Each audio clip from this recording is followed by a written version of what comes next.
Listen and react. That is what we are going to do to start today's program. So good to be with you on this Thursday edition. Well, what are we going to listen to? What are we going to react to? Well, I'm glad that you asked that question. I had Shane Beamer on last Friday while Diesel was gone, while he was absent on vacation. So we're going to, now that we've let this thing sleep a little bit, Diesel, we're going to hear the answers that Shane Beamer gave today when I had him on last Friday, looking at the 2024 season. I thought it was a good interview on his part. He was not standoffish that sometimes he is when he's on, radio shows or when being asked about his job or anything. He doesn't get upset about that kind of stuff unless you ask him, right? I didn't ask him about his job or the hot seat, obviously. Wanted to play it safe. But I wanted to get your thoughts as well, Diesel, on what Shane Beamer had to say. The 2024 season, as we know, you and I have talked about a lot already, it's a monster season for Shane and staff. Yeah, one could say that. I mean, every season is a monster season in the SEC. Every season is a monster season for South Carolina because they've got a mountain the size of Kilimanjaro in front of them as far as the schedule goes. So, yeah, every year is a big year for the Gamecocks. Well, here's what I mean by that. When I say monster season, I mean a monster season in terms of not make or break, not this being his last year, but I mean monster season in terms of him having something to prove, because we know there's already pressure on Shane Beamer. The seat of Shane Beamer, it's not hot, but there's already a little warmth there. So when I say it's a huge season for Shane and staff and company, what I mean is I think that they have a lot to prove. And to your point, in a very tough SEC. So, Cole, neither one of us here, this is not a secret to the Tolos, neither one of us drives a fancy car. But have you ever had a car or been in a car that has seat warmers in it? I have. Like, when you press that button and it's been on for about 30 seconds to a minute, you're not quite sure if you feel the seat warmers on yet or not. That's exactly where Shane Beamer is at the moment. Like, it's certainly warming up, but it's kind of that putting a lobster in a pot of boiling water thing, or putting a frog into lukewarm water and then slowly raising the temperature. The temperature is absolutely rising for Shane Beamer's seat. I'm sure he knows it. There's some fans who want to stick their heads in the sand and disagree and say that that's not happening, but it is. And he knows it. And that's my point. I believe, Diesel, when you play in the SEC, and you're in a position like South Carolina, where Shane Beamer is, I think the pressure just builds and builds every year. I even believe that you can see that pressure, Diesel, when Shane Beamer talks, right? Not every question, not every answer, but I do believe that you can sense pressure. Will Muschamp's last year at South Carolina, fans could sense a lot of pressure on the part of Will Muschamp. I do think at times Shane Beamer's very laid back, cordial, cuts up, likes to have fun. But, Diesel, you and I have also heard him. I think at times he reacts in a way where you can almost say, it's almost like he's feeling the heat, right? SEC media days. A little edgy. Little edgy. edgy. A little short and curt with his answers sometimes. Every now and then. Right. Not always, but he wasn't the me. Every now and then. So, the first question, Diesel, I want you to respond and react. You and I will react to each answer from Shane Beamer, as well as our Tolos. You can do the same. 71307. Start your text with the word fan. Again, that's 71307.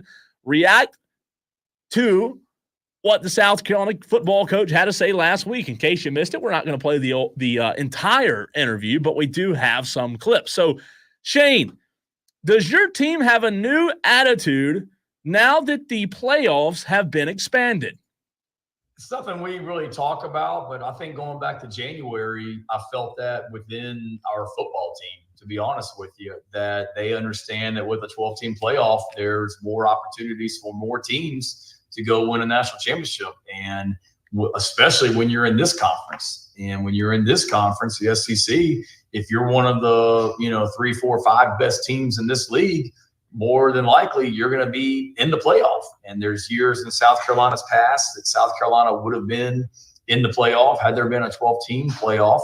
And our players certainly understand that. And we've got to be more consistent. But, a lot of the teams that are being mentioned as playoff caliber teams this year are teams that we've beaten in our time here at South Carolina. So we've got to do it more consistently and do it more often. But our players certainly have those high expectations and understand that with 8 new teams, that gives 8 new teams across college football an opportunity that they didn't have before.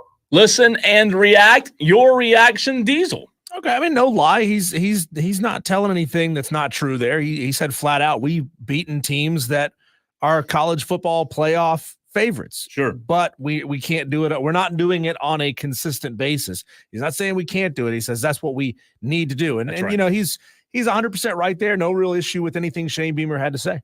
I think I agree with you there. The comment on we've beaten several of those teams, that went a little viral on Friday on X, on Twitter, because of the comment. And if you don't use it in context, some might take it as Shane's talking out of the side of his neck.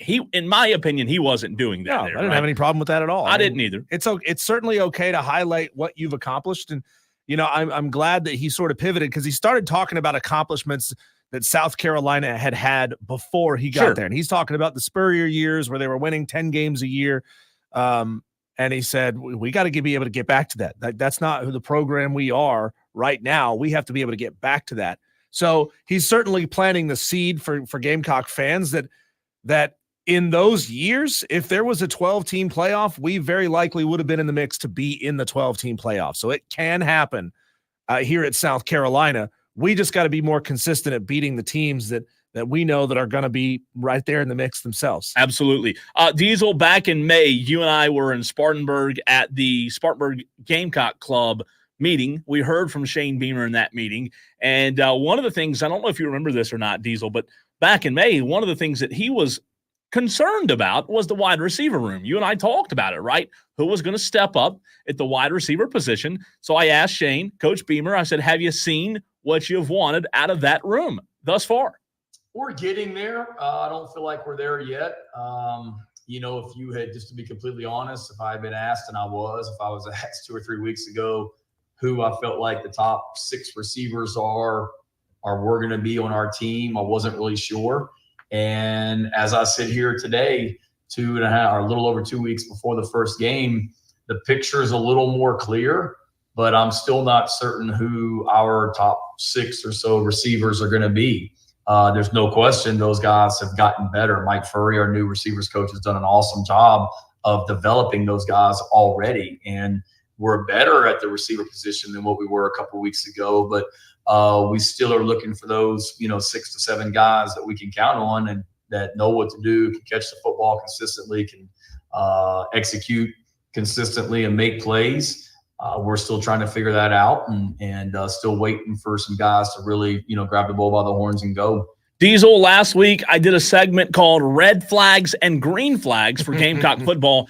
My number one red flag was the receiver room in 2024. Your thoughts? Well, yeah, that's a big one there. He said, we're still waiting for guys to emerge at this point, and that was last Friday. So, a week ago, you're 3 weeks out from your first game. Mm-hmm. Or 2 weeks out from your first game. Sure. You should feel pretty confident at this point. Maybe there's some fine tuning there. Maybe there's still an opportunity for somebody to emerge down, and add to your quality depth. But you should know by now who your wide receivers are going to be. And if you're saying that we're still waiting for guys to pop, then, man, that gives me a little bit of pause for concern. I think, Diesel, outside of Nick Harbor, there's concern. Sure. I think Nick Harbor's a guy that probably, based on what I've seen from those who cover the Gamecock program week in and week out, day to day, Nick Harbor's going to be the number one receiver. I do, though, to your point, I do agree that, what's today's date? August 22nd?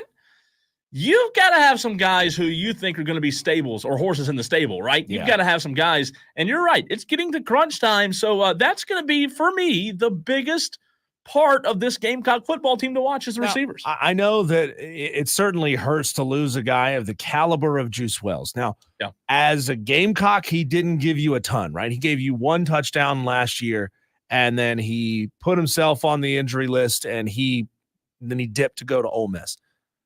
If you still had a guy like Juice Wells, and he wasn't necessarily the biggest guy in the world, obviously, but he was a sure-handed wide receiver, you'd feel a heck of a lot better about your wide receiver room. I mean, I kind of look at it now like, are they basically operating with the same receiving core that the Carolina Panthers had last year, where you got one really good option? Nick Harbor is a really good option. But in the SEC, obviously, you have to be so multiple that you can keep other teams on their heels. And if the defenses that they're going to be playing this year, if A&M, if Georgia, I'd have to look at their schedule right now, but if those defenses know that Nick Harbor is the only guy that is a really, truly reliable wide receiver for you, and you've got a first-year starter at quarterback, and you've got a transfer running back, not to say that Rocket Sanders can't be excellent as a Gamecock, because he's certainly got a lot of tenure under his belt. But now all of a sudden, we're sort of questioning, what is your identity again? Like that was a big refrain that we had for the Gamecocks last year. What is your identity? Who are you? Are you a run and gun team? Are you an air it out team? Are you a pound it up the middle team? Are you a bounce it outside team?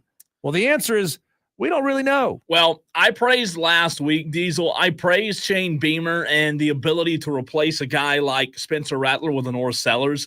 I thought that was a major green flag for the program. Sure. However, the flip side of that coin is at receiver, when you lose a guy like Xavier Legette, who are you replacing him with? You didn't go out and get a guy in the portal that replace. And again, I'm not saying Xavier Legette's replaceable. However, that leads me to the next question I had for him. When you look at the wide receiver room, Diesel, is it more about the guys you have in the room or the development? Because you, Coach Beamer, brought up the addition of Mike Furry, who I think is an excellent hire. So which is it more about? Yeah, great question. I mean, you got to have the right guys in the room, because no matter how good a coach we feel like we all are, if you don't have really good players, it's going to be hard. Sure. And we feel like certainly we have really good players in that wide receiver room, but certainly you need somebody that can develop them. And I think, every position has to have that to a certain degree, but I really feel like the receiver position is one that there's just so much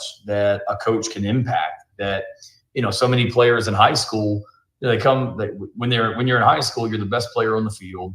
No corner in the high school game is probably going to go up and press them at the line of scrimmage, get in their face and play man coverage and all that. And then a guy comes here, and that's what you're going to see every day in practice, and that's what you're going to see in games. So you've got to be able to I'll use Nick Harbor, for example. Nick Harbor, for us, that never happened to him in high school. He hardly played receiver in high school. So now, everybody knows Nick Harbor is big and can run fast, but now you've got to teach him and help develop him in how to get off press coverage at the line of scrimmage, how to run routes versus different coverages. Catching the ball in traffic, blocking rules change based on the coverage and what the defense does on the snap. So there's a lot. And to be able to have a great coach in there is huge. But then to be able to have a coach like Mike, who played the game of football at the receiver position at the highest level in the NFL for a long time, and he can talk to those guys about how he was able to do it. It's extremely beneficial and extremely critical. Diesel, that was my favorite answer that he gave, talking about Nick Harbor, for example, at the high school level, when you're told to go, hey, run a route, versus at the college level, well, how are you going to run this route if they're in this defense? Well, how are you going to – that's right. If they're pressing you at the line of scrimmage, how are you going to run the route differently? And to his point, that's not taught at the high school level, but if you had a coach in at the receiver position before who wasn't teaching that, that's not good. Right? You've got to be able to teach that at the college level. Yeah. And I may be reading more into this than what coach intended. So take what I'm about to say with a grain of salt. It sounds like they're still in the teaching phase with a lot of these guys. They know that they've got a young, underdeveloped receiving room. And again, he threw Nick Harbor out there as an example, but he's saying that basically every guy coming out of high school is coming into college football in the same condition, in the same preparedness. So I took that as we're having to do a lot of teaching here. Like we got some guys who are certainly coming out of high school, freshman year, sophomore year, not really up to snuff and where they need to be successful at the SEC level. Diesel, we have time for one more. I'm going to let you choose. Do you want to hear about Lamont Paris, the basketball coach, and the similarities between the basketball program and football program, or what's impressed Beamer the most about Lenora Sellers? Which one? Let's hear his answer on Lenoris. All right, Lenora Sellers asked him, hey, what's impressed you so far with Lenora Sellers?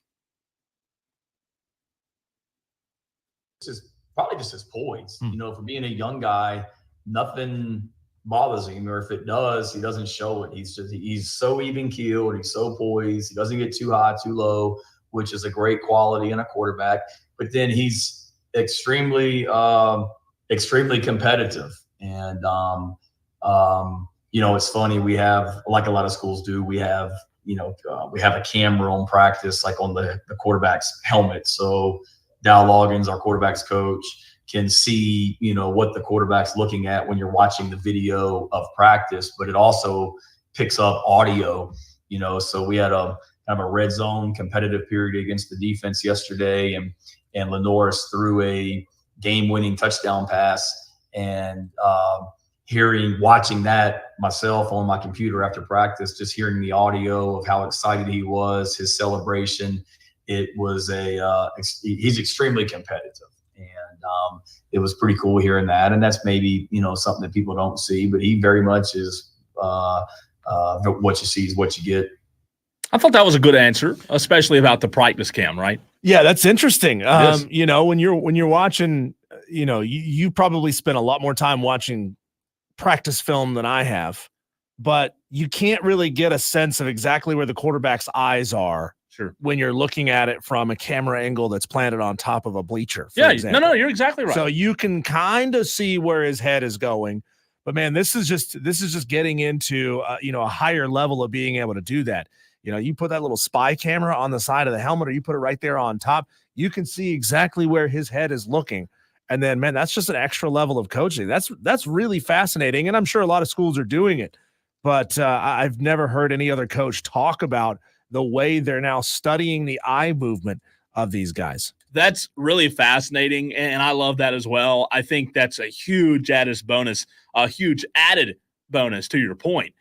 Because, look, the reality of it is we think Lenora Sellers is going to be fine, but the development of him throughout the course of fall camp and throughout the season, that's going to be a big part of it, because when he's in fall camp right now practicing, he's not playing Alabama, right? So Yeah. That development is going to be big. And you know what? I can't wait for the season, just in terms of South Carolina, to see Diesel, if the question marks that you and I have are the ones that we were right on about, or if there were other areas that are of concern. I'm glad that you bring that up, Cole, because not in the next segment, but coming up later on in the show, we're going to talk about at what point in the season will we know that we're wrong about Shane Beamer and Dabo Sweeney. You and I have both been very critical about both of those two guys over the course of this off season. At what point in the season could we know that we're wrong about them? I'm really interested in to hear what you have to say and what the Tolos have to say as well. But coming up next, Cole, we've gotten some confirmations out of Adam Sandler that one big-time athlete is going to be in Happy Gilmore Part 2. Talk about that. And we're going to power rank the best athlete cameos in movies. I'll give you mine. Cole will give you his. And you Tolos, you can text in as well at 71307. Start your text with keyword fan.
Everybody remembers the GOAT level cameo from Happy Gilmore, right? Bob Barker, where he got in a fist fight. Bob knocked him out, said the price is wrong, B word. You know, Bob. That's B-word great. Bob? Yeah, but no, it's a different B word. It was a different B word. But that, growing up, that was one of my favorite movies. Everybody loved Happy Gilmore. It was when Adam Sandler was on top. He could do no wrong. Obviously, his career is kind of like fallen off. The comedies, at least. The comedies have fallen off considerably, especially in the Adam Sandler Netflix era. They have not been good. If you need more clarification on that, go see Hubie Halloween.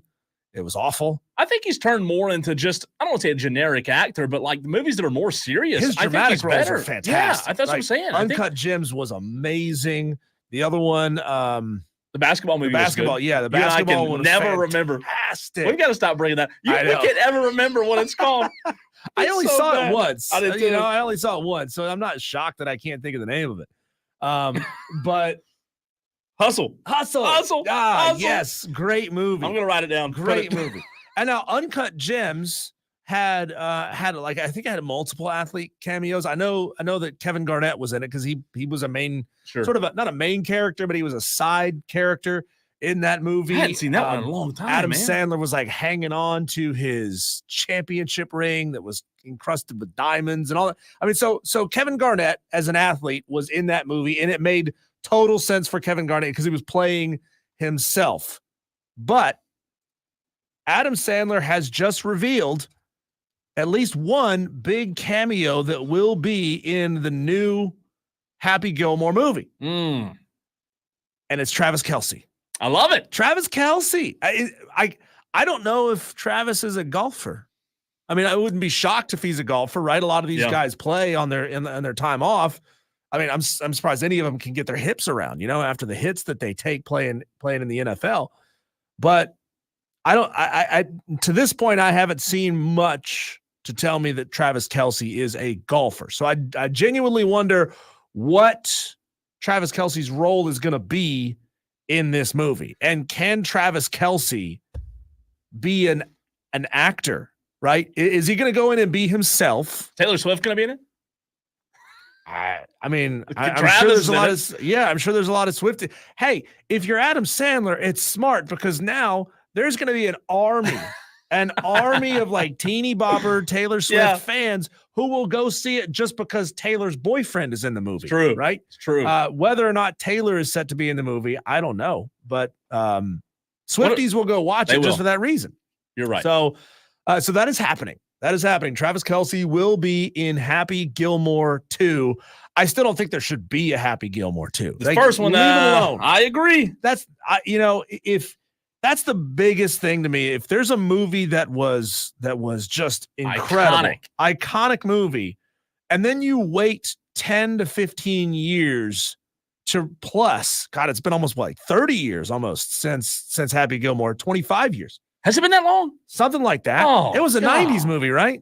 Had to have been a 90s movie. No, it probably was. But, if you wait that long, now you're telling me, okay, this is just a cash grab. Like if there was a plan in place at the time to make this a sequel or make a trilogy or whatever it is you're going to do, you're much more likely to have a good follow-up movie, right? Because you got the same actors who are in the same mental state, as you get older, your senses of humor change and your ability to be funny to the next generation of audience, that changes. Well, that's 28 years. 28 wow. years. And to your point, wow, he was like on top of the world. And again, he's 96 probably 96. I was 12. 96. You weren't even born. I was yet. born in 96. Oh my God. Yeah.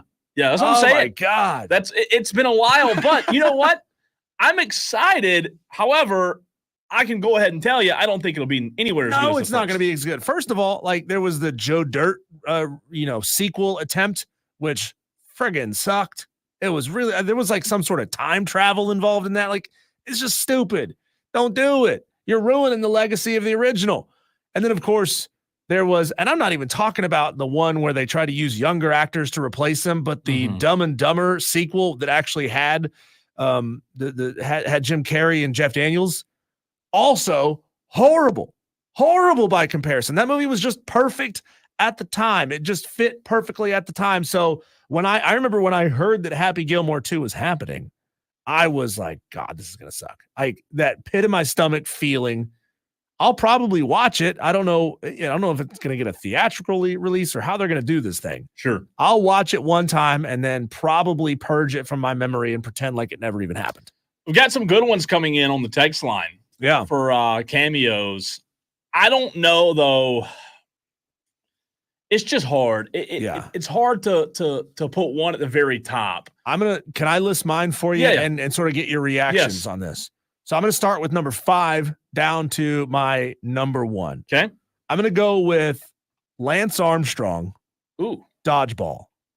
If you've ever seen Dodgeball, it's a great movie. Great movie. Another one of those movies like, please don't make a sequel to it because it can't be as good as the original. You know something? I forgot he was in that movie.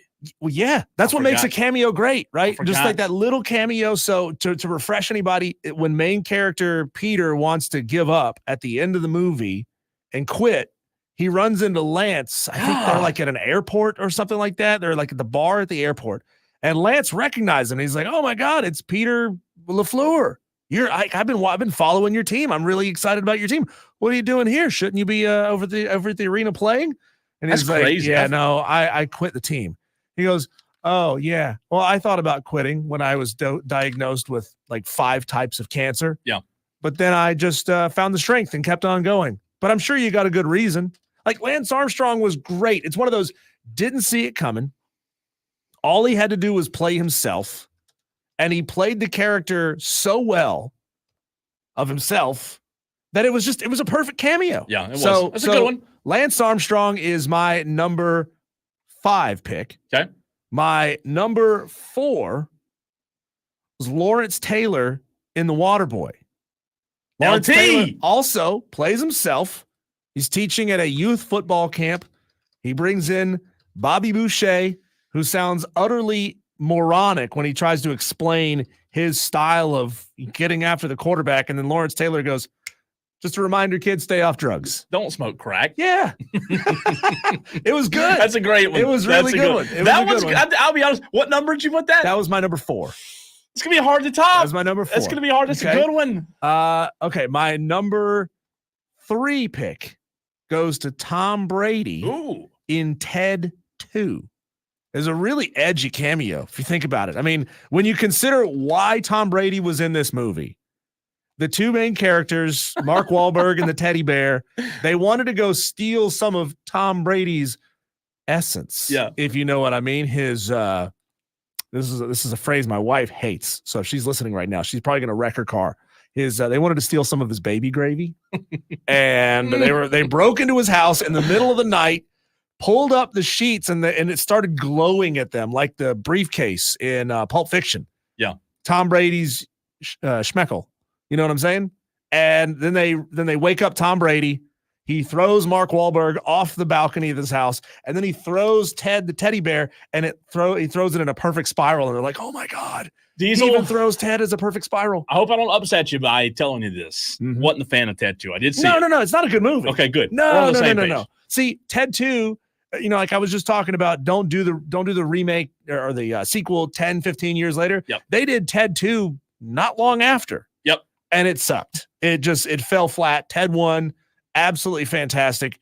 Ted 2, it felt like, all right, this thing is kind of a one-trick pony, right? It's a filthy, chain smoking, drinking teddy bear, and like, all right, there's only so much mileage you can get out of that joke. So I got Lance Armstrong, Dodgeball is my number 5.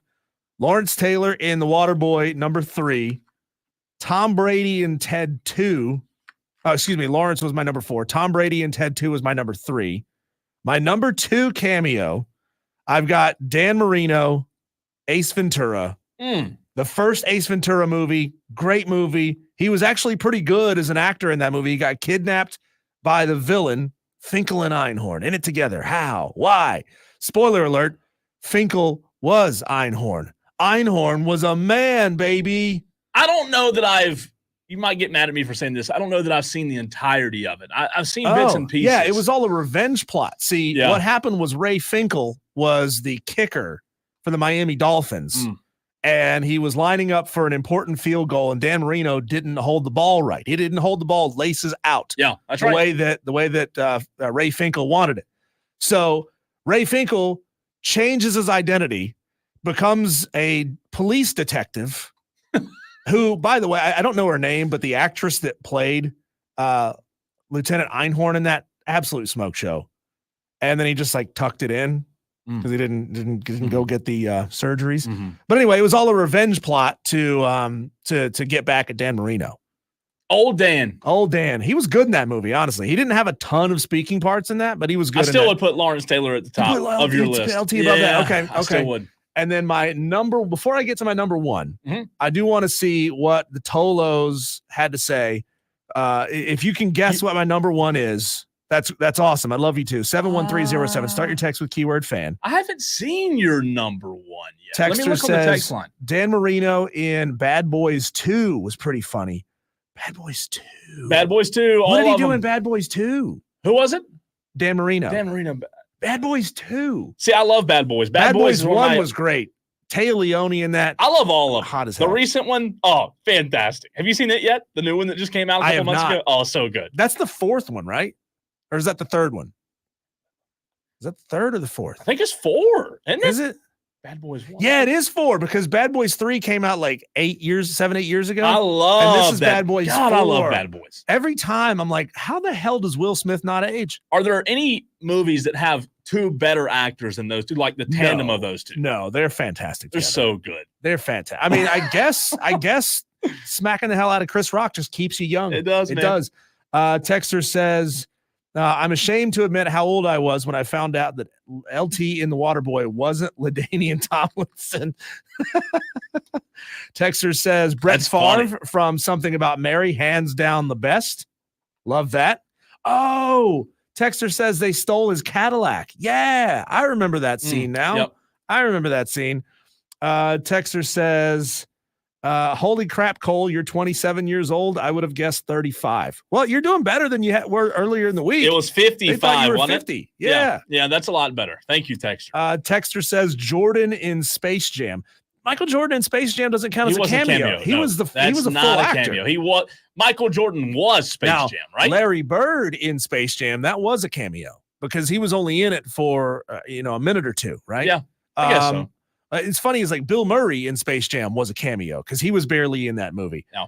Let's see. Somebody says Will Zalatoria, who played the caddy, is now a pro golfer. Is that actually Will? No, it's not. That's not Will Zalatoria, is it? I don't know. He's talking about the caddy from Happy Gilmore. Yeah. Is that really Will Zalatoria? That's cool. That's cool. I didn't know that. All right. We got number one. You ready? You need a drum roll? Sure. Oh, God, you keep time like Lars Ulrich from Metallica keeps time. Number one, cameo from an athlete in a movie for me, Mike Tyson, The Hangover. Ooh. You can't get any better than Mike Tyson. And that was an unhinged cameo. That one was all over the place. He had his pet tiger. He was physically threatening to like kick those guys' asses if he didn't get his tiger back. That's a good one. The characters were like urinating into his pool.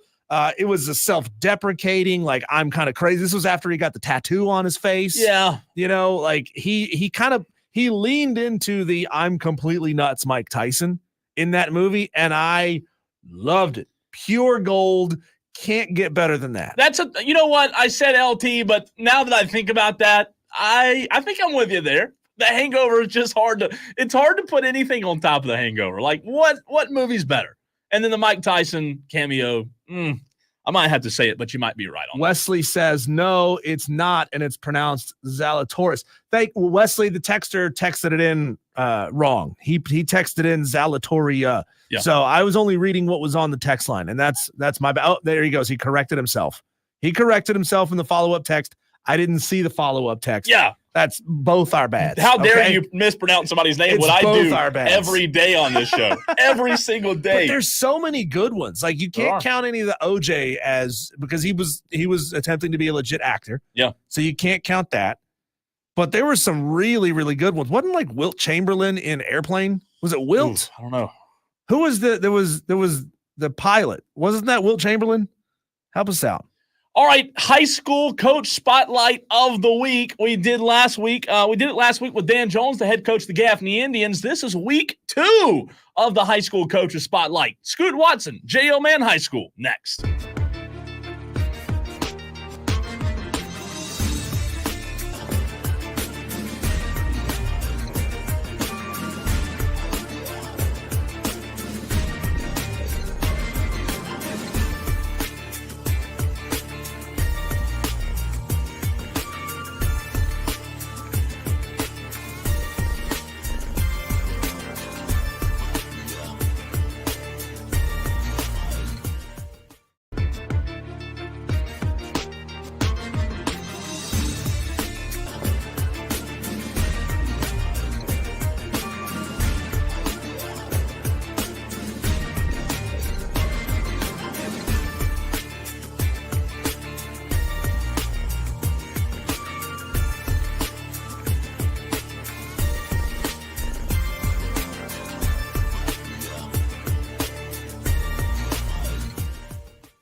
Week of our high school coaches spotlight. This week, we're going to Greenville County, or keeping it right here in Greenville County, should I say, as we bring in the head football coach of the J.L. Mann Patriots, Coach Scoot Watson. Coach, I just got to know, as a guy who's been around the high school game for quite a while now, when you go from one season to the next, and the way that you guys had the season in last year against Dutch Fork, 1-point game, just a few plays away from playing in the state championship, how long does it take you to kind of flush that out? Or is that something that you use to kind of fuel the fire for this season? We kind of use that a little bit during the winter training portion of our season, but at some point you have to flush it out. The past is the past, and this is definitely a different team compared to last year's team. Of course, you still have some of the same pieces, but it's a different team altogether. So it took a while for me personally, to kind of flush it out, but, we got right back to work on November 28th in the weight room and, started toward that process of kind of getting over that disappointment. Coach Scoot Watson, head coach at JL Man. Coach, in our time talking to various athletes and coaches on this station, we've found that players really have the ability to process that and get it out of their minds a lot faster. Have you found that to be true with the guys who are returning to your team this year? Absolutely. For one, I think it kind of served as served for a little bit of confidence boost for those guys, especially my rising seniors, so a lot of those guys, they feel confident that they can get back to that point. Obviously there's a lot of ball to be played between now and then, but, those guys definitely, they flushed it out and looking forward to, a tough game tomorrow night with Midland Valley. Midland Valley, as you mentioned, the opponent for you guys tomorrow, Coach Watson. What is this 2024 JL Man team going to look like from an offensive standpoint for those that might come out and see you guys this season? For starters, we'll have a new signal caller, in McLeod Darnell. He's had an awesome summer. He's a little bit different type of kid in comparison to a quarterback we had last year, Ethan Anderson. He's more of a dual threat guy. Got some nice running backs returning, the Kyle Morris and O.J. Jones, and plus the addition of Daniel Martin and Keyshawn Henderson. He's going to do a heck of a job for us at receiver. So, not a whole lot will change in terms of our scheme, but we've got a couple of different weapons that we'll utilize this year, and hopefully they'll have some success. Coach, tell us about your defense. Defensively, Wyatt Ward returns. 155 tackle guy last year. We also have Duke Thomas, defensive tackle, returning, and then Riggs Manning. He's another guy that we like a lot. Cooper Sweeney, safety.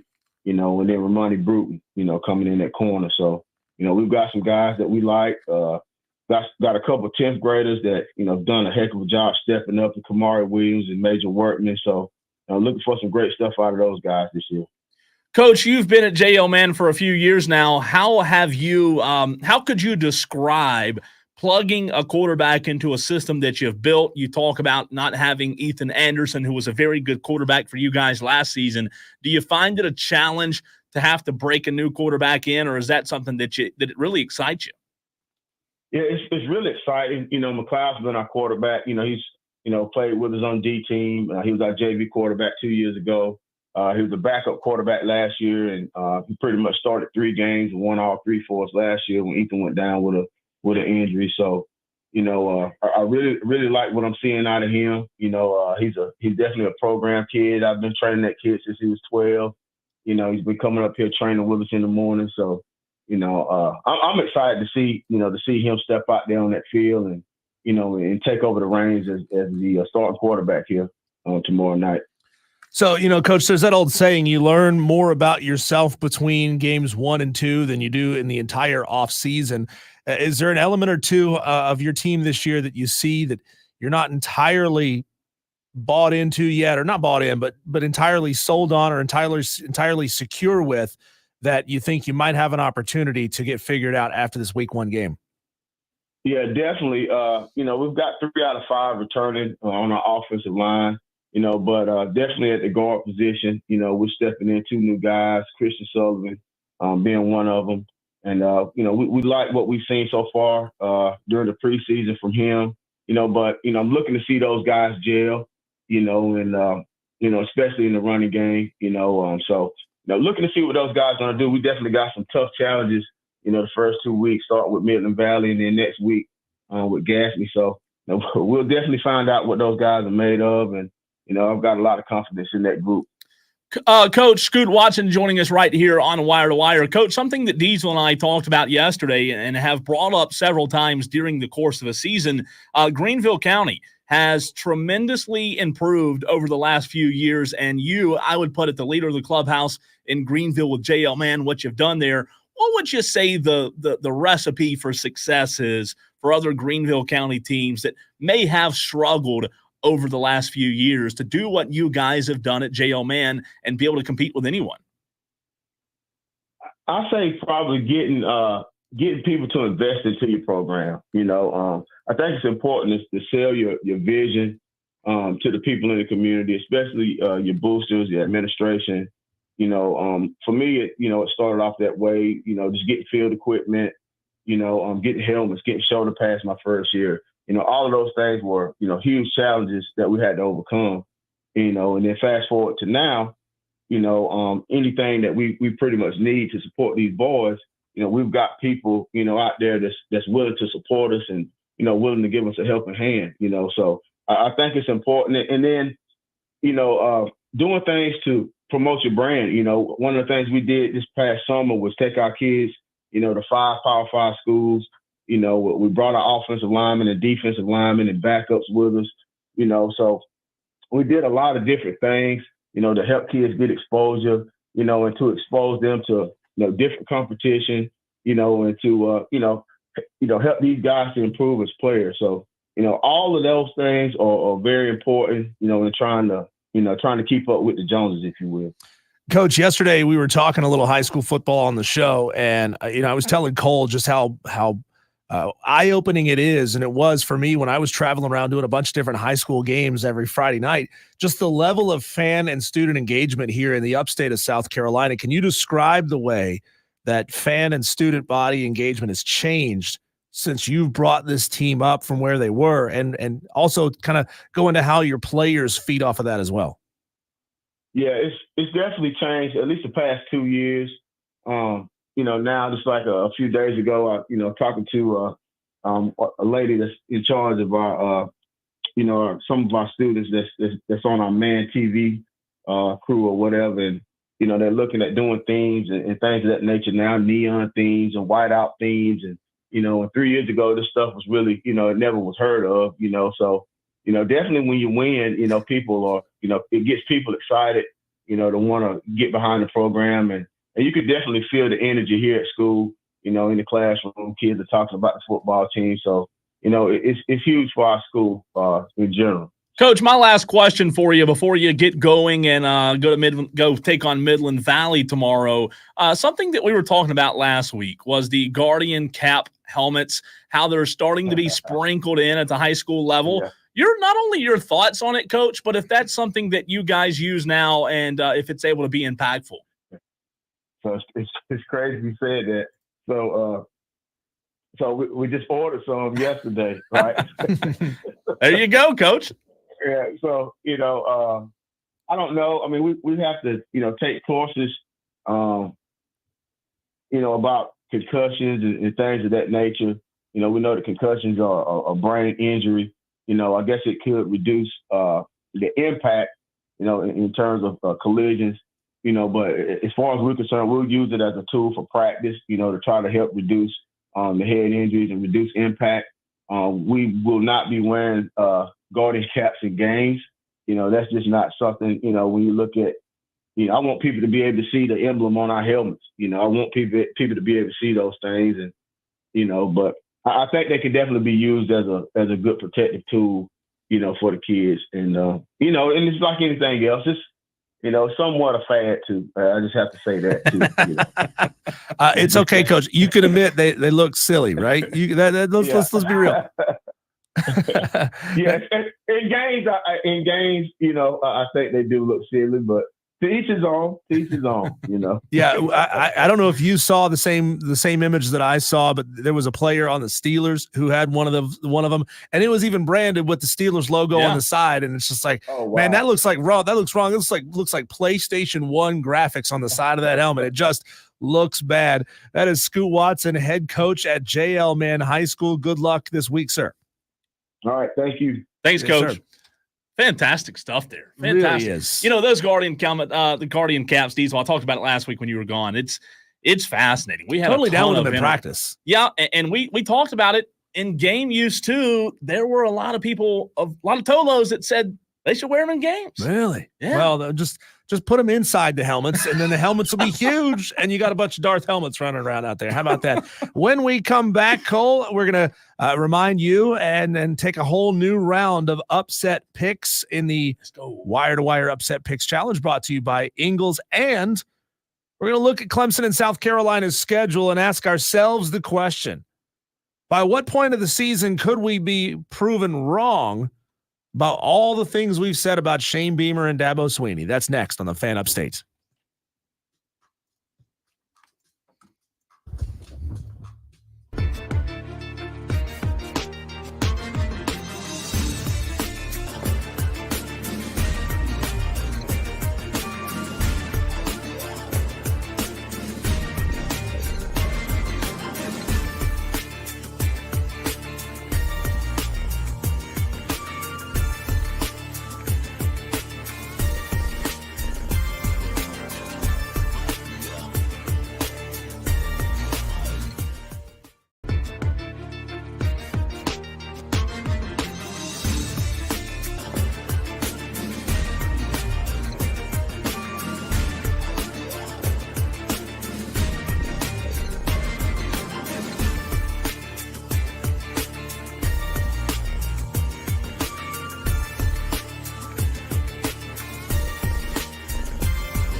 Tolos, rejoice. On Monday, we will have real, actual football to talk about. Yes. Here on the Fan Upstate. Number one, we have high school football kicking off all over the state. That's going to be absolutely fantastic. I know, Cole, you're going to be all over that, as you will be on the Saturday Scramble, which starts on Saturday morning, right? The very first one. Last Saturday. Oh, it started last Saturday. Well, you Oh, weren't man. here, so you didn't know. I didn't know. Yeah. That's my bad. No, you didn't That's know. You my weren't bad. here. You were on vacay. We'll have college football to talk about as well. What are you doing? I'm sorry. I can't tell you. It's a surprise. I can see what you're doing. It's a surprise. The Tolos who are watching, was it weird looking? Just look at the screen and do it. Oh, yeah. I'm sorry, Tolo. You dirty birdie over there. It was this? Yeah. If you're watching on the stream, Facebook, Twitter, break. YouTube, Somebody send us the break. Watch the video back later. It's a whiteboard. Timestamp. It's a whiteboard. It's not very wide anymore. Woo! Man. I'm speechless. Go back and watch. Go back and watch the stream later when you get a chance. That was bad. I'm sorry. Right at the 1 hour mark. That might be the best moment of this show ever. I heard you pause, and I was like, "Oh God." Oh my God. All right, I forgot what I was going to talk about. Yeah, Clemson, Dabo, football, something, high school. We actually have football to talk about, and you need to get your upset picks in. If you haven't yet, get in your wire to wire upset picks challenge powered by Ingles. Upset picks in. You only have 4 games to choose from this week. Think of it as kind of a preseason. Like, think of it as a dry run for how to do this contest. You don't have to look at the entirety of college football. You only get to choose from 4 quote unquote week 0 games. Here's the deal. If you want to be in this contest, and we had over 40 entries into the contest yesterday, into the challenge yesterday. You want to be a part of this thing. You want to get in early, because guess what? If you get behind on this thing, it makes it more difficult to catch up. So what you need to do is you need to go to ESPN.com, look at the schedule of games for this Saturday. We're breaking week 0 out of week 1. Look at the games that are being played this Saturday, those that have a spread. Go and take a guess at which upset you think is most likely to happen. And then you text it into us, 71307. Start your text with keyword fan. Give us your name, your game, and the spread. You got to give us all 3 of those pieces of information. We need to turn that into a rap. Your game, your name, and your game, and the spread. Can you give me a beat for that? No, I'm not. I'm the wrong guy. Your name, the game, and the spread. Yeah, you listen to a lot of country music. Yeah, I'm white. Sorry. Give us your name, your game, and the spread. And if you correctly pick an upset, an outright upset, not against the spread, but if you correctly pick the upset, you will get the points by which that team was an underdog added to your rolling season tally. So off the top of my head, I do remember that Montana State and New Mexico was an 11.5 point spread. If you think New Mexico is going to upset Montana State, you call that game, and they do, you will get 11.5 points added to your rolling tally. If you get one wrong, you lose a point. If you don't make a pick, you lose 2 points, but you can't fall below 0. So good news is, if you get your pick wrong this week, well, you're going to be right where you were to start this thing next week. You can't fall below 0. So it's very, very simple. That's all you need to do is give us your name, your game, and the spread by texting it in during show hours. So you got until 7 o'clock this evening to get your pick in. You've got during the show tomorrow as well from 3 to 7 to get your pick in. I did see one earlier that came in early to start the show. It was Tyler Duncan who took New Mexico plus 11.5. Remember, we locked this in as of 3 p.m. on Wednesday. So if the line moves after we lock it in, you will get the points that were on the official line as of 3 p.m. when everybody starts this contest. There's no waiting for the spread to move. You get what the spread was when the contest started. You remember a few years ago when the LA Rams forfeited all of their draft picks and bought a championship, And Les Snead, the general manager of the Rams, had an iconic line, Diesel, during the draft war room. I don't know if you remember what that line was, but that's what my motto is for all of you other Tolos out there who think you're going to beat me this year.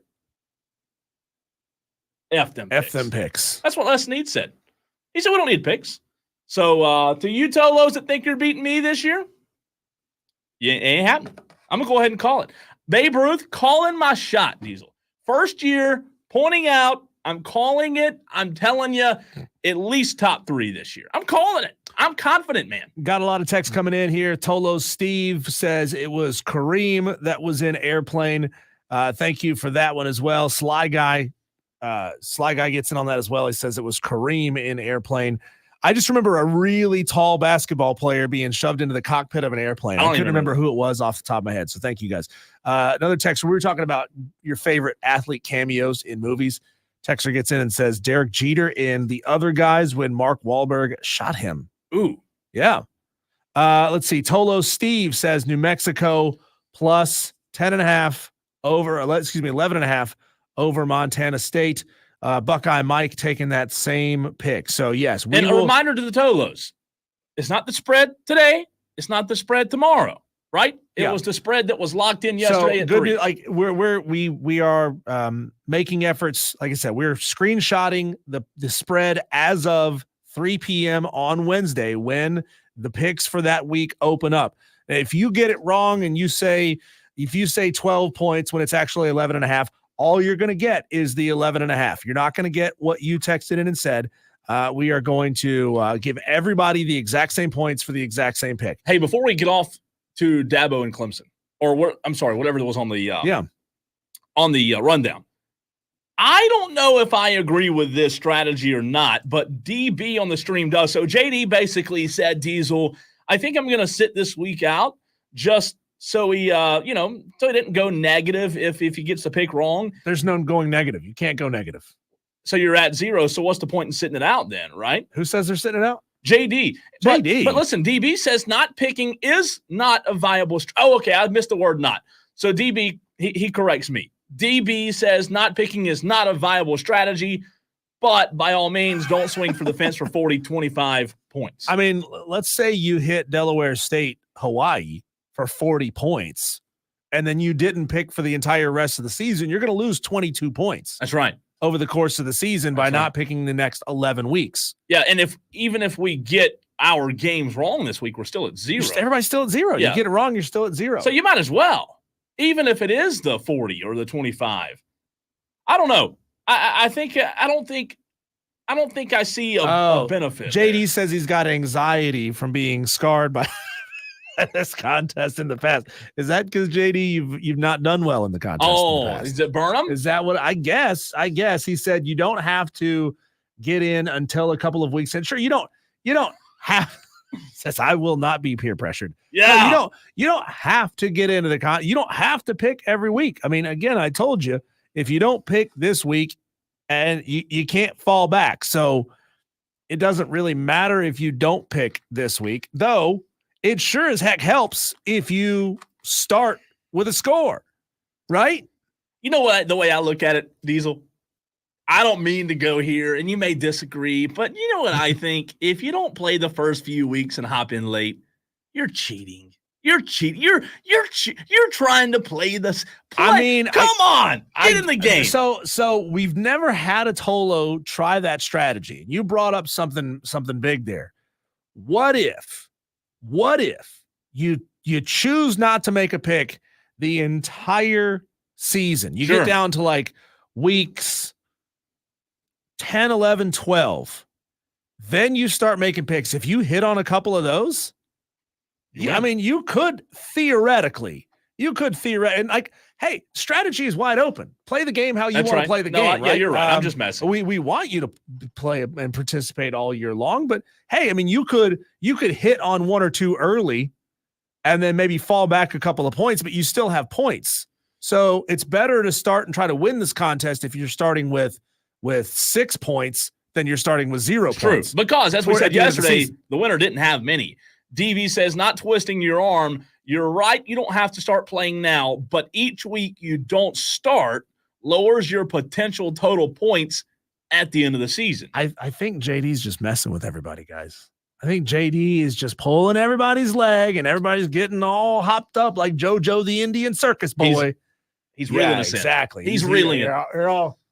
You're all hooked. He's got you there. Okay, so we spent 10 minutes not talking about the subject matter of this very segment of the show. So, Cole, you and I have spent a lot of time in this offseason talking about Dabo Swinney and Shane Beamer and their shortcomings. And both of these coaches have varying degrees of that. You cannot deny that Shane Beamer has not been successful as a head coach at South Carolina. He has not certainly gotten them back to where all the fervor thought they were going to be, the fans that were super excited, super into his welcome home and all that stuff. And that's still, it's great marketing for your football team. Sure. But ultimately, at the end of the day, you got to win football games. And if you're not winning football games, well, you're going to get fired. That's how it goes. You play in the SEC to win the game. Yeah. Right? And with Dabo Swinney at Clemson, we are seeing what appears to be the slow decline of his program. The thing that Dabo Swinney built, which was this juggernaut of a football program that could go out there and recruit kids, the best of the best from all over the country. Well, that is slipping away as well. And they're not able to find the success that they once did because, in our opinions, Dabo is not doing a good job when it comes to mining the transfer portal for just a few nuggets here and there. You don't have to go get your entire roster. You don't have to do things the way Mike Norvell does things or the way Lane Kiffin does things. But in our opinion, and I think I'm speaking for you as well here, Cole, correct me if I'm wrong, we both believe that Clemson would benefit greatly from bringing in, 2 or 3 big transfers every year. A guy that can plug a hole, a position group where you feel like you have a lot of youth and you could use some experience, and a guy that's played at a high level at another institution, that would be better for you. But Dabo Swinney doesn't see things that way. Tyler, I've listened to enough of you. Listen to enough of you. So if things go well for these two programs over the course of the season, Cole, Sure. when are we going to be proven wrong? Ooh, that's if they go well. Yeah. By when could Dabo Swinney prove to us unequivocally that he was right all along, that you and I are idiots and don't have a damn clue what we're talking about? You mean tell you when? 9 days from now. Oh, come on. 9 You're going days? to put it all on one game? No, I am. I 100% am. Really? Yeah. If they I go, don't see that way at all. Diesel, if they go and beat Georgia, the best team in all of the land, the team that has the dynasty rolling right now, to me, that proves, as good as Georgia is, that, you know what, I can still go win at the highest level with the guys that I have.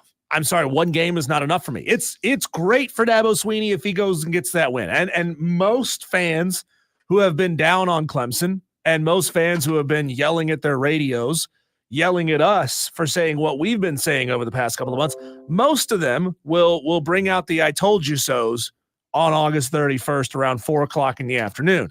Certainly. But to me, that's not enough. Really? Right? Because the transfer portal is about more than just getting ones on your team. The transfer portal is also about getting quality twos, getting that depth that can sustain you for an entire season. So in my mind, the only thing that can happen is that Clemson makes the college football playoff and wins a game. One game? One game. I mean, just win one game because, hey, you got to realize there's still 4 teams now in FBS football who are all striving for one of 12 spots. Yeah. And it's essentially the top 10% of college football get into this thing. I don't know, man. I can't go with that. We're gonna have to disagree in this segment. Diesel, I don't know that winning one game. Let's use your example. Clemson loses to Georgia. Pretend world. We're just hypothetical. They lose to Georgia. They go on to win the rest of the games. They get in the ACC, win the ACC, and get the playoff. Okay. They beat Miami, whoever in the ACC, right? After they beat Miami, they go to the playoff, and let's say they beat a Penn State. Okay. Then the next week they go and play Alabama or you name it, Texas. They get pummeled. Would that change your mind? Or do you still think that one? I think a playoff win is what changes my mind about Dabo Swinney, because I mean, without diving into what Penn State's roster looks like, right? Yeah. Dabo will have played. He will have played and beaten a Florida State that is a transfer-heavy team. Yeah.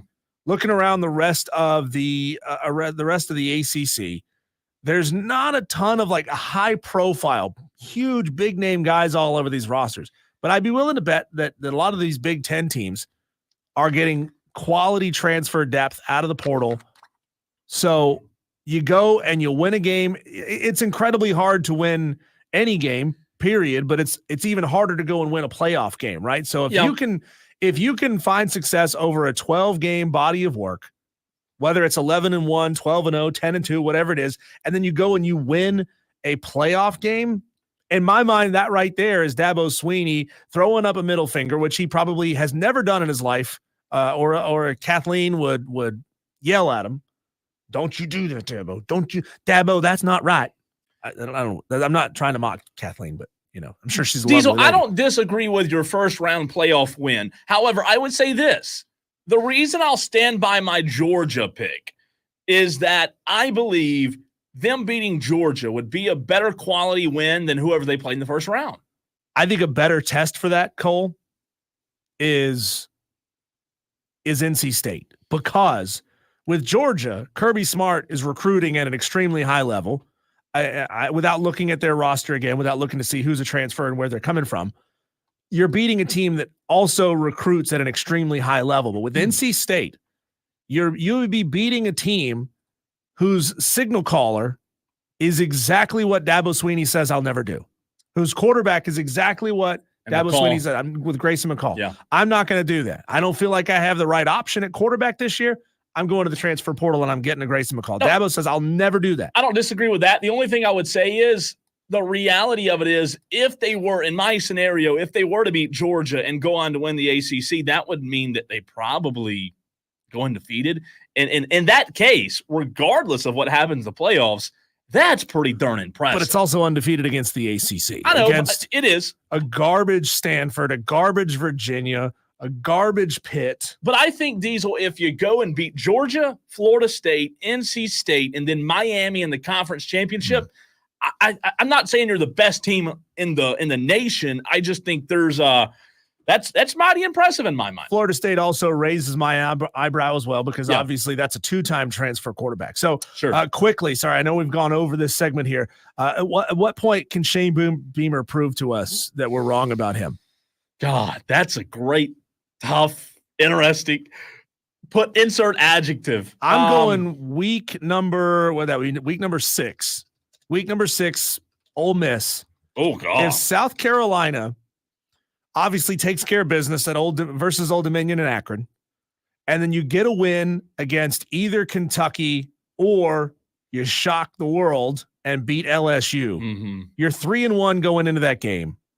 And if you can somehow pull off the win against Ole Miss or make it competitive all the way down to the fourth quarter, I think you can say, you know what, Shane Beamer's really cooking with something here. Prove my mind on Shane Beamer, or prove us wrong, if you will, on Shane Beamer. This one's tough, and I'll tell you why. I've seen Shane Beamer beat Tennessee, beat Clemson, but not do it consistently in a way that level of play translates to the other games, even during that one season. I'm with you. If he goes and beats Ole Miss October 5th, he's proven a lot of doubters wrong, including you and I. But I believe if he were to, for me, with this schedule, if he were to win more than 6 games, I'm shutting up. I am shutting up this season for Shane Beamer. If he goes out there and somehow, some way wins more than 6, because I think 6 is doable. That's what I predicted. If he wins 6 games, Cole's going to contribute to their NIL fund.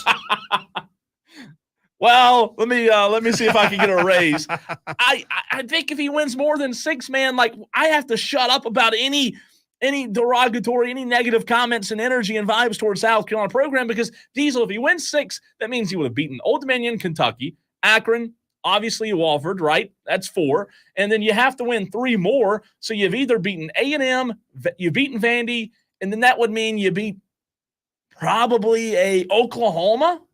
So that would be wins over A&M and Vandy and Kentucky. And then you go upset somebody.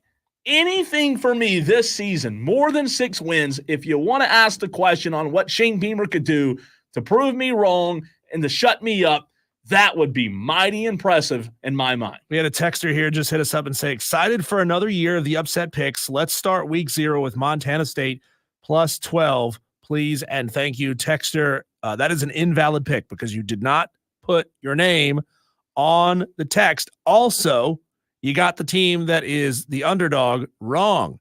New Mexico is the underdog. So, texter, whoever you are, 283, please resubmit your pick and say, hey, this is whatever your name is. I'm going to take New Mexico plus 12 over Montana State. I need your name, your game, and the spread. Your name even could be Tyler. Tyler. We'll accept votes from Tyler. Yeah, you're right, Diesel. Correct that, and they'll be good. Again, the conversation was the question that Diesel asked: what could they do? What could Dabo do? What could Shane Beamer do to prove us wrong? I want to be very clear.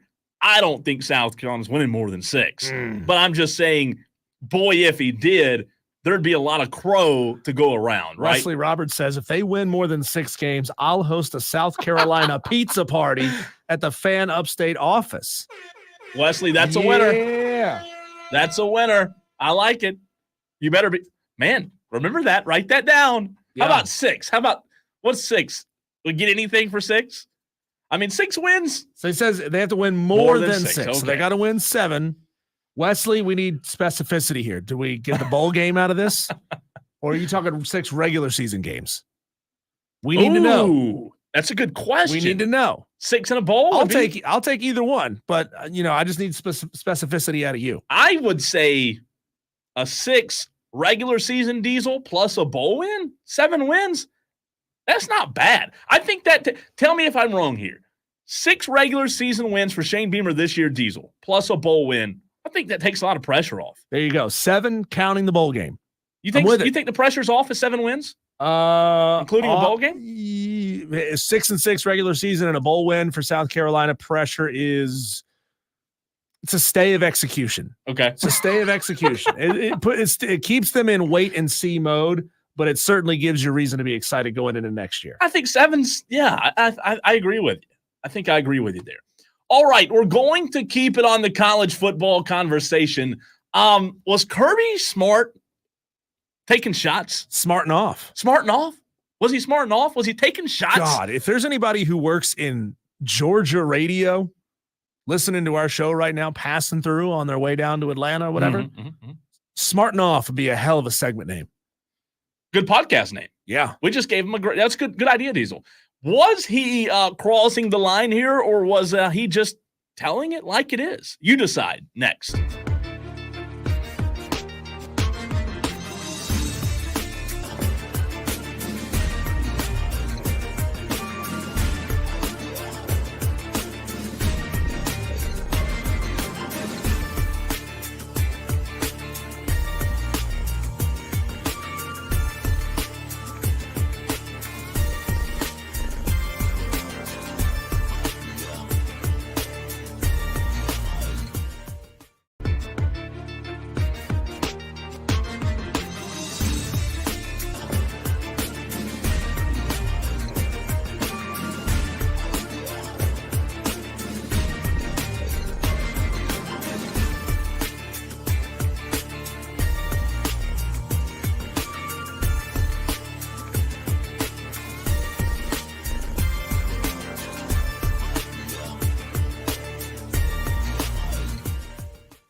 Well, Diesel, this piece of audio from old Kirby Smart, it's interesting. I heard it last night. Kirby's a vacuum, not a head football coach. Well, he has a tendency to say things that kind of go viral.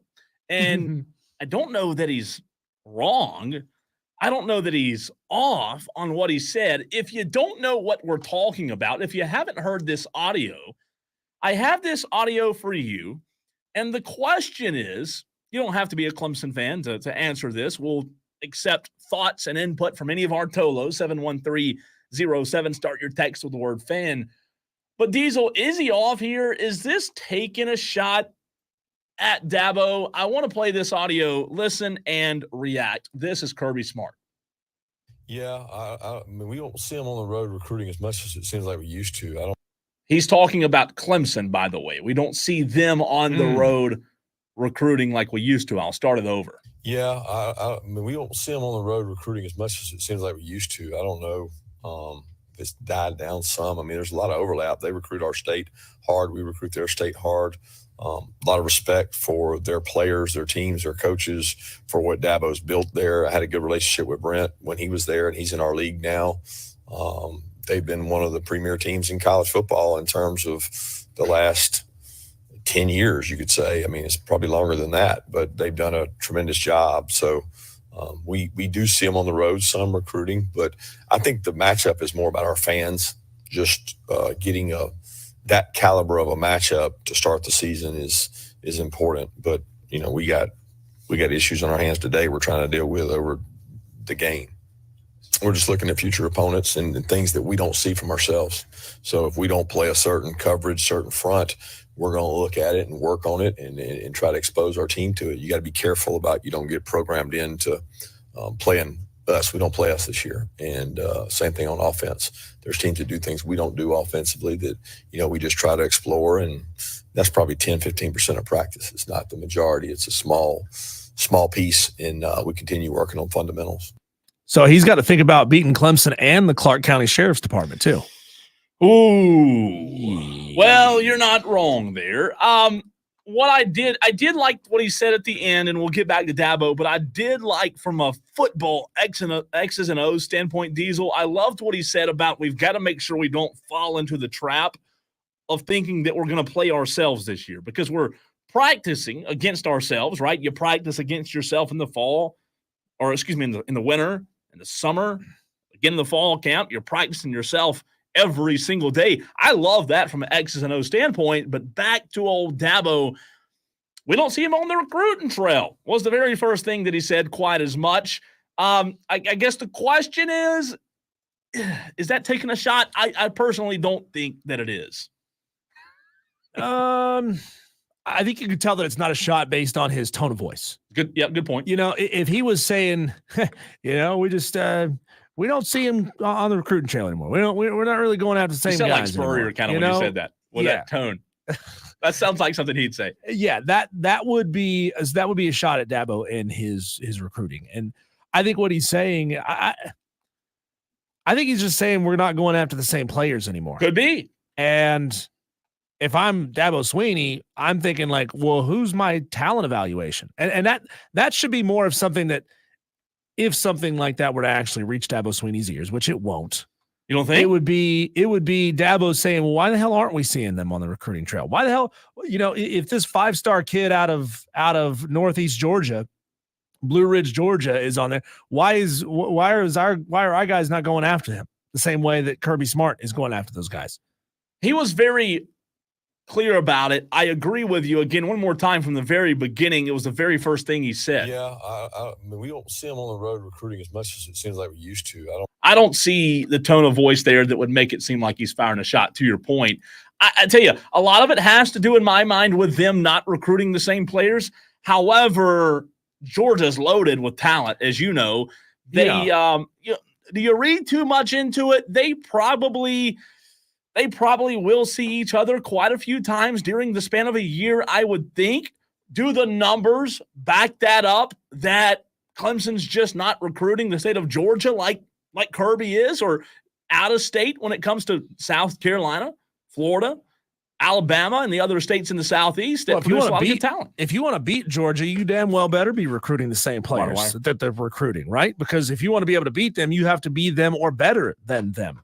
So that's a fantastic question, is why aren't we recruiting? Why are we not, showing up at the same place? Did you ever see the movie We Are Marshall? Yeah, good movie. Remember that scene when the coaches are walking around talking to all these players? They're trying to go out and they're trying to recruit the best high school seniors, and Marshall's walking around and they're thinking they're hot stuff. And then the guy from West Virginia shows up, and he's just kind of there, always looking over their shoulder. The bad guy, Darth Vader, West Virginia, is on the recruiting trail. West Virginia wants him. West Virginia is going to get him. Why is that not happening between Clemson and Georgia? I mean, you got to think at these recruiting events, you ought to be at these same events that they're at. You would think, and again, that just goes back to my question: are we reading too much into it? Texter from the 828 chimes in on the conversation. 71307 says, "Fan, regarding Kirby's reply, I believe it depends on the context and why he said that. If it was in reply to why do you think Georgia is progressing, let me click on the text, better than Clemson or something to that effect, and it was a slight regarding Dabo's recruiting, then possibly." And I think that's a big part of it. To the texter's point, the audio that I have didn't include the question. If Kirby had said something to the effect of, yeah, we don't see him on the recruiting trail anymore because we know if we show up, we're going to get the guy. And as a slight and saying, well, if Clemson knows that we're on a player, they're not even going to bother showing up because they know we're going to be the team that gets them. But that's a terrible mentality. That's a terrible mentality to have, but that's not what Kirby Smart said there. If it were true. JD texts in and says, I was about to say the same thing. They don't see Clemson on the recruiting trail because they aren't recruiting the county jail like Georgia. It's a good one. Good one. 344 says, I think Dabo has maybe conceded Georgia and looked elsewhere to try and get talent, but the best talent is in Georgia. Clemson is conceding all of the Georgia talent to Georgia. Another texter says, Kirby literally said they recruit our state and we recruit theirs. There's something else to it. I would hope a Clemson beat writer picks up on it. What do you mean, texter? From the 432. He said, to me, that means, hey, we recruit South Carolina. There's good kids there, good talent. They recruit Georgia. I don't know. Maybe I'm missing something. I don't read much into that statement by Kirby. I think he was just saying, look, when Kirby's fired up, you know it. Yeah. Right? Yeah. When he's talking trash, you know it. So I just don't see this as talking trash. There are two different styles, and I love it. Like, I think college football is a better place with the two styles of coaches, Diesel, that Kirby and Dabo present, that they bring to the table, because in recruiting, like these two programs, the head coach's personality, I'm not saying Kirby's, some guy that deserves to be locked up in a jail. I'm saying they recruit differently in the type of players they bring in. Again, that has nothing to do with Georgia players getting locked up and that being Kirby's fault. It happens. People make mistakes. People do dumb things. I'm just saying what's interesting, Diesel, is the fact that Kirby's more of this roughneck guy where, you know what? He's taking that old Florida, that old Miami approach of, I don't really care what these guys do, in a sense of, we got to win. Our goal is to win. And Dabo, I think it's good for the game because it has, a polar opposite. Dabo's more of the, well, I care about the guys in the program, their character, their makeup, what they stand for. And that doesn't always translate to wins. I love the Clemson-Georgia rivalry. I think that should be played every single year with these two. I agree. I think this one would get very out of hand. What's the all-time record between Clemson and Georgia? See if you can pull that up here. Okay. Another texter asks, he continues the text you said where he said, I hope a Clemson beat writer would pick up on it and ask Dabo why. So that's the second part of his text. Another texter says, Kirby should try recruiting driving schools. Good one. Good one. Yep. The answer is not in the Tigers' favor, and it's not even close. Pretty lopsided. Mm-hmm. I'm going to guess and say it's somewhere in the range of like 35 to 12. Not far off. It is 43. By the way, the Bulldogs currently lead the series 43, 18, and 4. That's not good. Not very good. That's no. not good. No, it's not. Catching you up on some of the picks that have come in on the Upset Picks Challenge presented by Ingles over the course of the show. Just letting you guys know that we have received your text. Ty Duncan 864. His pick is New Mexico plus 12.5. Buckeye Mike, he said he's taking New Mexico plus 11.5. The official spread on that game, I think, was 11.5 as of 3:00 yesterday. Buckeye Mike, what's up, man? Steve is taking New Mexico plus 11.5 over Montana State. Fred Savage wants Georgia Tech over Florida State plus 10.5.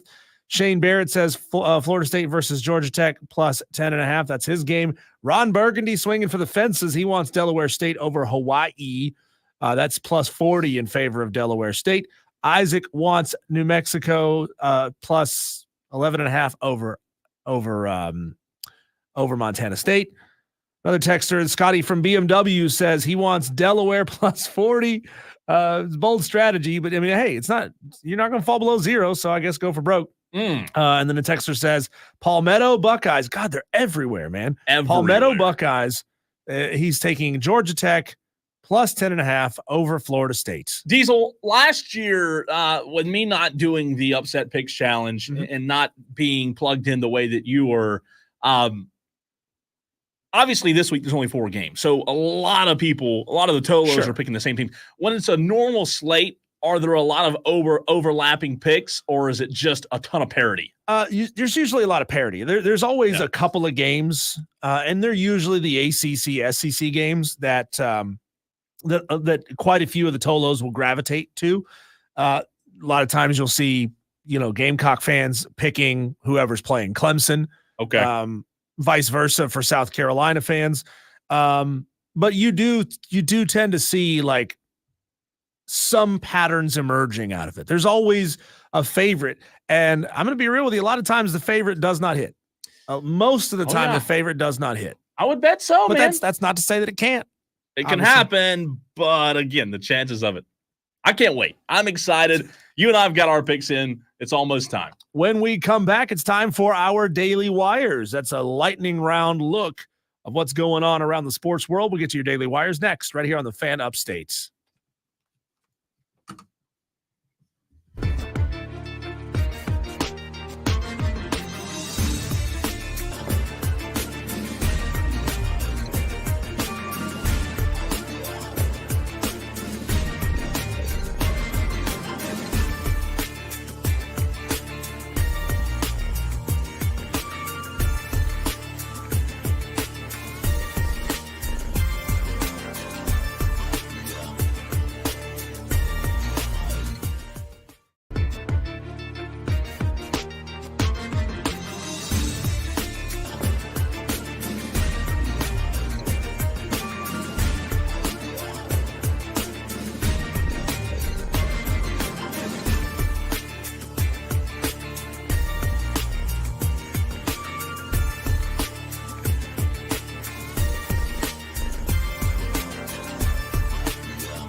Daily Wires, this is your hot buzz in the sports world.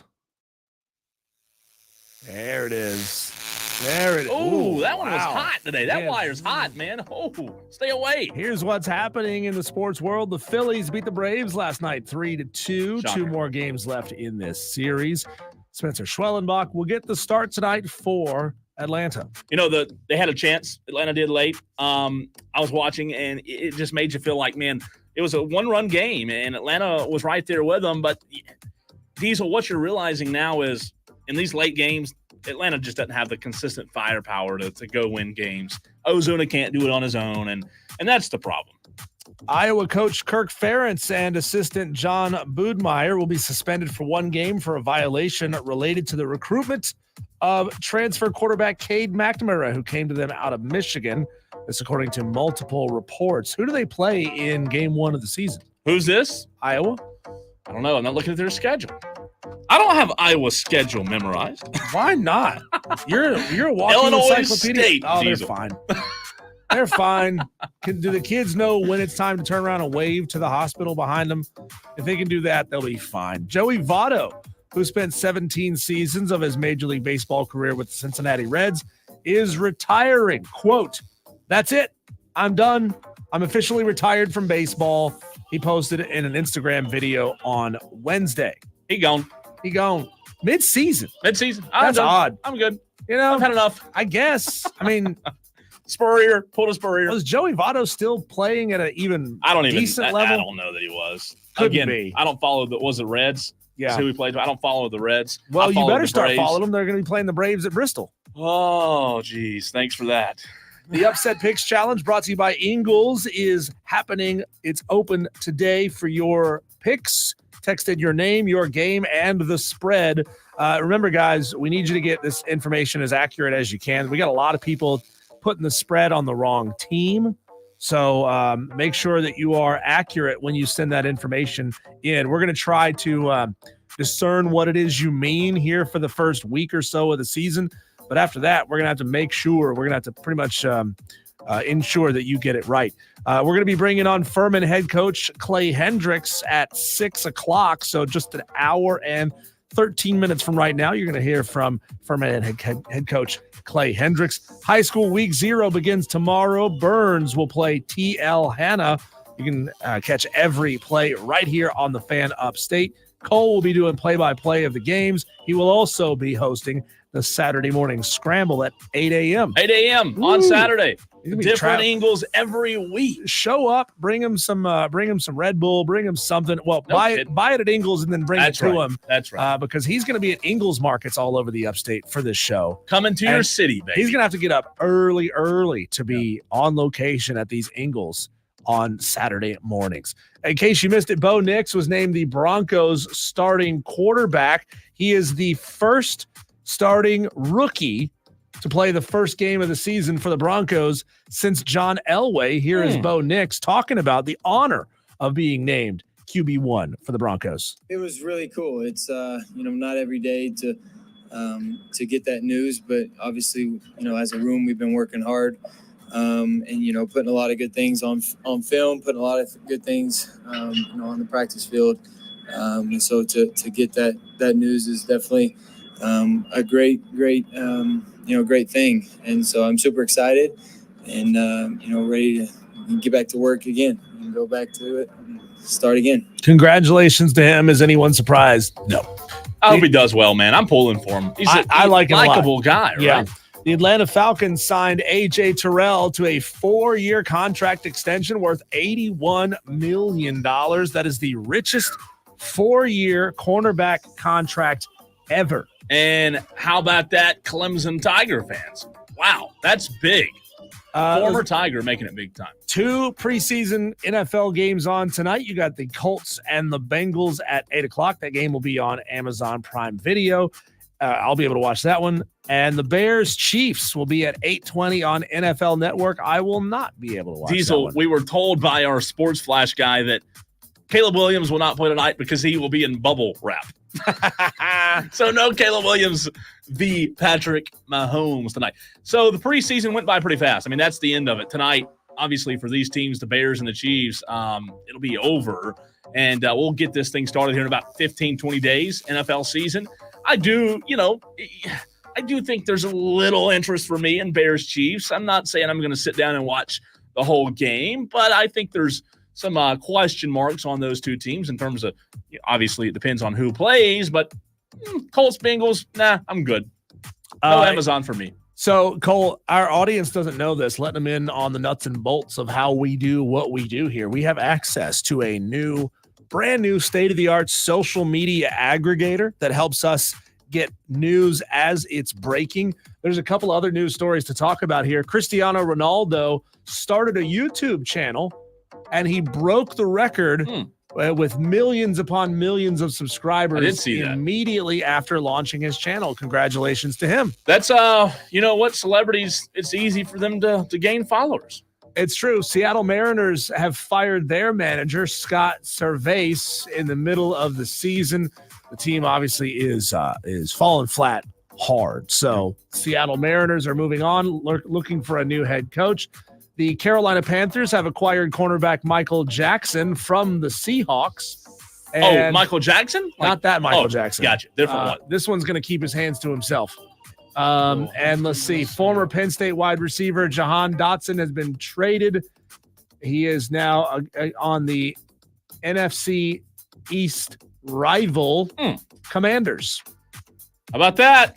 Not a bad pickup. I'm telling you, man, I don't know. I could be dead wrong, but I just have a sneaky suspicion that Washington might be a team to watch out for this year. I don't know what it is.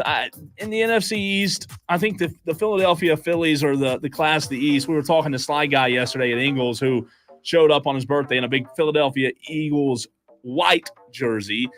Fantastic time seeing him yesterday. But we were talking about it.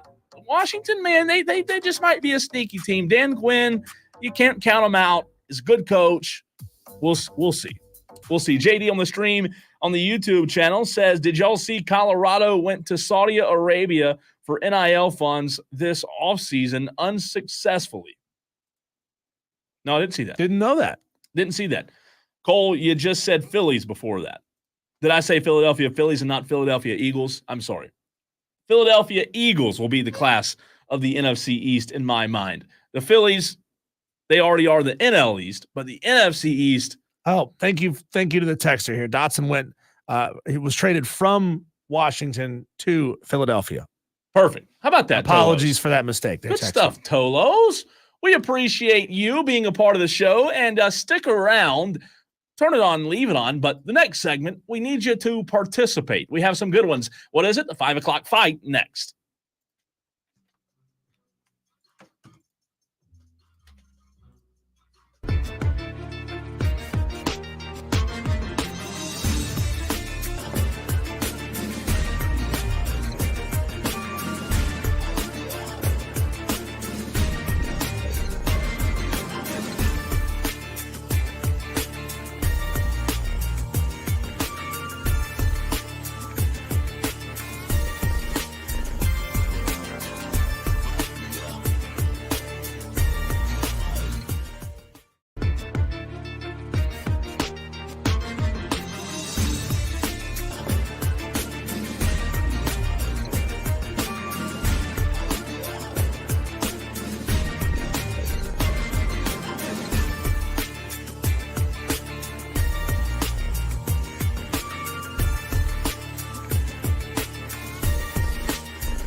Who's right and who is wrong? Well, I'm wrong a lot, according to the Tolos, but I have a new day. Today's a new day, a new chance for me to be wrong again, right, Diesel? You're always winning. The Tolos always. Melissa, everybody. I mean, I don't know what you pay them, but it must be nice. I wish I made that kind of money to pay them off like you do. When Melissa chooses your side, it feels like you get 2 votes, right? It does. It does. And she always chooses your side. Always. It's always a special day when a former NFL cheerleader picks you. Ooh, I like that. Promo. Yeah. It's a good promo. Always a special day. Well, today's a new day for the 5 o'clock fight. I want to let you know that this segment is the most interactive segment in sports radio history. No, I'm kidding. It's the most interactive segment on this show. We want you to be a part of it. Here it is, the 5 o'clock fight. It's an all-out slugfest, and nobody's leaving unscathed. 3 topics, 1 winner. It's the 5 o'clock fight on Wire to Wire with Diesel and Cole Bryson on the Fan Upstate. How does this work? What do I do with my hands? What are we supposed to do here? Says the new Tolos, right? We know it. People join us every single day for the very first time, especially Diesel. I don't know if you know this, but it is football season, and there's a lot of non-Tolos who are going to become Tolos because they only listen during football season. A lot of people do check out. You're right. During the summer, they got their own things going on, which generally is not allowed around here. You're supposed to be plugged in all the time. But hey, if you're just coming around, we welcome you. That's right. Regardless. And we want you to turn it on and leave it on. 5 o'clock fight. There's 3 rounds. Diesel and I must disagree in all 3 rounds. Well, that's where you, the Tolo, comes in. You decide who wins and who loses. The fight. How do you decide? We're also live on Twitter, Facebook, and YouTube. You can chime in there. And then the text line, 71307 is the way you can text into the show. Start your text with the word fan. Round 1, fight. Diesel, this is a very good question that I just can't seem to find an answer to, but I have to right now because it's round 1 of the 5 o'clock fight. A lot of people say when you go into a conference with a lot of money, it helps you, right? You have more resources. So that's the question, round 1. Will Oklahoma, now being in the SEC, will it help them or will it hurt them when it comes to reaching that pinnacle of college football quicker? It'll absolutely help. You're in a higher profile league. You said it there. You're going to get more money. You're going to get a lot more money. You're playing in the league where all the best players want to go. And if they make a mistake and choose to go to a school in a different conference, they still want to transfer to a school in that conference, right? So if they're like, oh, man, I screwed up by picking Ohio State, I'd rather transfer to Alabama where I can actually win national championships. That's what they do. So you're going to have a higher profile. You're going to have more money. You're going to have probably more access than anyone else in the college football playoff. I'd be willing to bet at this point, Cole, 10 years from now, if the college football playoff stayed at 12, the SEC will hold a sizable margin. Yeah, a sizable margin in the total number of teams from each conference that has made it into the playoff. I think they're gonna really edge out the Big Ten by a couple, and then there's gonna be this gulf between them and the Big 12 and them and the ACC, and obviously the Group of 5 will only get 10 in over the course of that 10 years, unless that is somehow revoked. The SEC is absolutely going to help Oklahoma. No way, Jose. No way, Jose. Diesel, you're wrong. Listen. Vandy's in the SEC. Arkansas is in the SEC. You name it's in the SEC. They have cultural problems. You're not wrong. Oklahoma doesn't have cultural problems. Well, we're going to find out, right? We're fixing to, what they say, F around and find out. We're fixing to find out. Oklahoma, they've around and found out, Diesel, they're in the SEC. You might not have problems in the culture, in the program, and then one day you just decide to open that door and take a stroll into the SEC, and then, didn't realize we had that problem. Didn't realize that was an issue. We're playing against the big boys every week. So you think it's going to magnify their issues? I think so, man. Ooh. They're going against the Giants week in, week out, not the NFL New York Giants, the Giants of the Southeastern Conference. Diesel, I believe my answer to round 1 is it hurts them. They're not playing in the Big 10, Big 12, ACC. They're going to be facing much tougher competition. Players are going to get hurt more. You're going to have to deal with adversity more. You're playing the big boys. You're in the big boy league. Welcome to the big boy league, Oklahoma. I say it hurts them, and it also, Brent Venables, good luck. That's what I say. They just gave him a contract extension. You're right, they did. So the folks there in the administration at Oklahoma, they fully believe in Brent Venables. They bought in on him. There are some things, obviously, that you and I don't know about, things that are going on inside that program that even though the win-loss record wasn't there or hasn't been there so far for Brent Venables, they like what they see. They do. Let's take it to round number two. Round two. I can't wait. This one might be an all-timer. I don't believe we've done this in the history of the 5 o'clock fight, and I don't know why. I don't know why we haven't done this. You brought this to the table, or the buffet, should I say, is that's the round two question you have. Buffets, disgusting or awesome? Flat out disgusting. Buffets are flat out disgusting. Are you kidding me? Doesn't mean I don't go to them. I just think they're gross, right? Like, so I'm getting lunch today. I'm at an establishment. It's not a buffet, but it's one of those things where they have a line where you walk down the line and you tell them all the things that you want them to add to your food.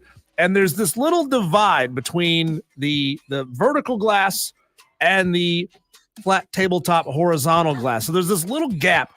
And there's this lady who's just got her mouth up to this gap and is talking to the employee through the gap. Yeah. Which means all of that spit and everything that's coming out of her mouth is going directly down onto the food. Yeah. All the particles. So that got me thinking about buffets. So first of all, you got all of that, right? You got the people who lean down and shove their whole arm under that thing. So there's like skin cells falling off their arm going in the food. There's the people who like will drop the utensil on the floor, or they'll put it in a dish that it doesn't go in. Like, you can clearly see that there's potato salad on this giant spoon. Why are you putting that back in the mac and cheese? Ooh. Right? You know what I'm talking about? Little cross-contamination in that sense. So, yeah. So buffets are gross. I still eat them, but they're gross. Diesel buffets are the heart and soul of the United States of America. The backbone of America. Are you kidding me? Used to be the steel industry. Now it's the buffet. Now it's business. the buffets. Every single one of them deserve a place in heaven. They're the best. They're absolutely fantastic. And I'll say this, to your point about things happening at the buffet. Well, my theory is this. The things that were happening behind the walls are now happening in front of the walls. It was still happening on the other side. You just couldn't see it. I love buffets. I know sometimes the girl or the little kid sticking the strawberry in the chocolate fountain, and that might disgust you, right? They're trying to get that second bite of strawberry, a little chocolate on it after they already took the first bite. And that might just be a little too much. But buffets are the best. They're the best. It's like you walk in. You know how sometimes you feel like, okay, it's time to eat. What do I want? I don't really know. Well, you can have chicken and steak and spaghetti and tacos all in one meal for somebody who JD says has the palate of a 12-year-old. Put me in the buffet line. What do you say? 71307. Start your text with the word fan. One more to go. Final round. Fight. Final round. Diesel keeping it on the food conversation because you know what's happening Saturday? Well, football's on TV. Yeah. What do you do when football's on TV? You eat. You eat and you cook, right? You make something. You just get all excited. You're so excited. You're so pumped up. Diesel, you wake up and you walk outside and you feel that weather, right? You could chew on a power line. You're so excited. You're just thrilled and you start cooking. Round 3 question, though. The superior football watch party food. 2 good ones here.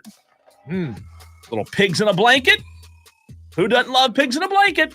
And those croissants, or the classic, the buns are just melted butter on top, ham and cheese sliders. Oh man, Ooh. You changed the game when you said sliders, because you're gonna put them on like a little King's Hawaiian. You might grill them a little bit. But I don't care. I'm still going pigs in a blanket, man. There's something about those wrapped up weenies.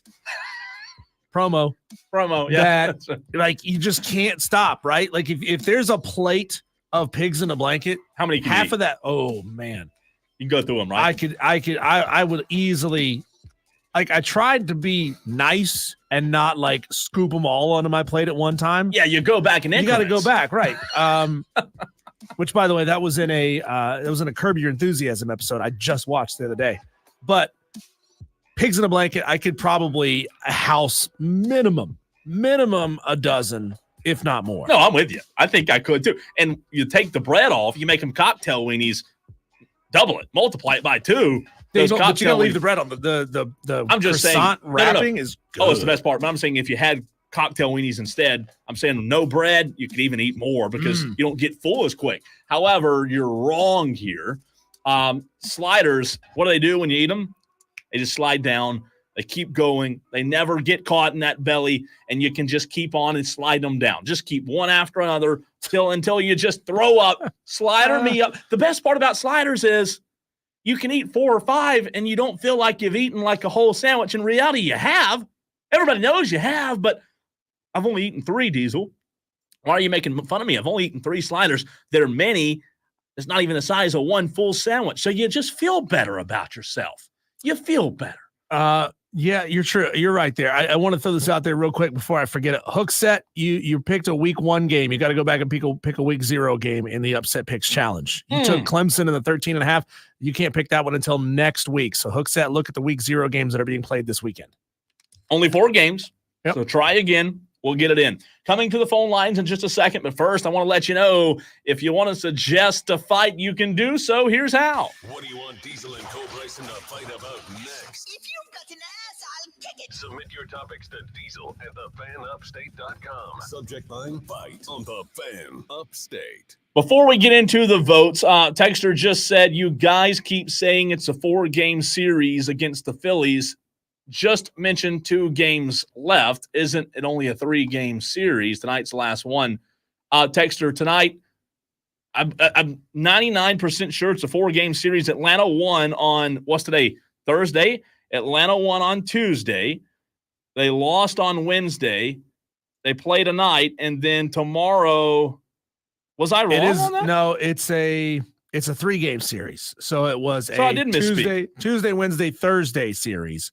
Sorry about that, and then they Texter. will play a 3-game home series against the Nationals. Gotcha. I don't know why I thought it was 4. If I did say that, which I think I did, I do apologize. Thank you for pointing that out, Tolo. So we'll see. 4 next week, I believe. We'll see if the Bravos can get it done. What do you say? 71307. Just a quick recap of the fight. If you just tuned in, 5 o'clock fight just happened, but I'll recap it. Round 1.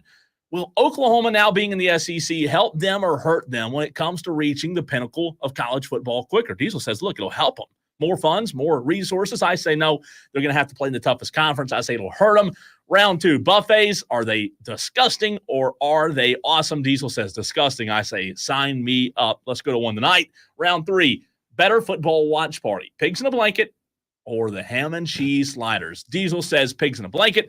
I go ham and cheese sliders, and those are the 3 rounds. So I grew up on going to buffets, Cole. Like, my parents used to take us there all the time because they were cheap, right? Buffets were relatively cheap at the time. Like, did y'all have Ryan's up there? No, we didn't have. No, I don't think we had a Ryan's. Those were popular around here. We used to go to the Chinese buffet a lot. And man, like, I would just the chicken on a stick, I would just load those suckers up. They were so good. Chinese buffets you got to be careful. You can hurt yourself. Yeah. I mean when you're a college kid, like, I feel like if you're a parent, you take your kids to the buffet because you know it's going to be cheap. If you're in college, you go to the buffet because, well, you're in college, you're broke. You gotta eat as good as you can for as cheap as you can. But man, the buffets just, and they're not even cheap anymore. No, they're not.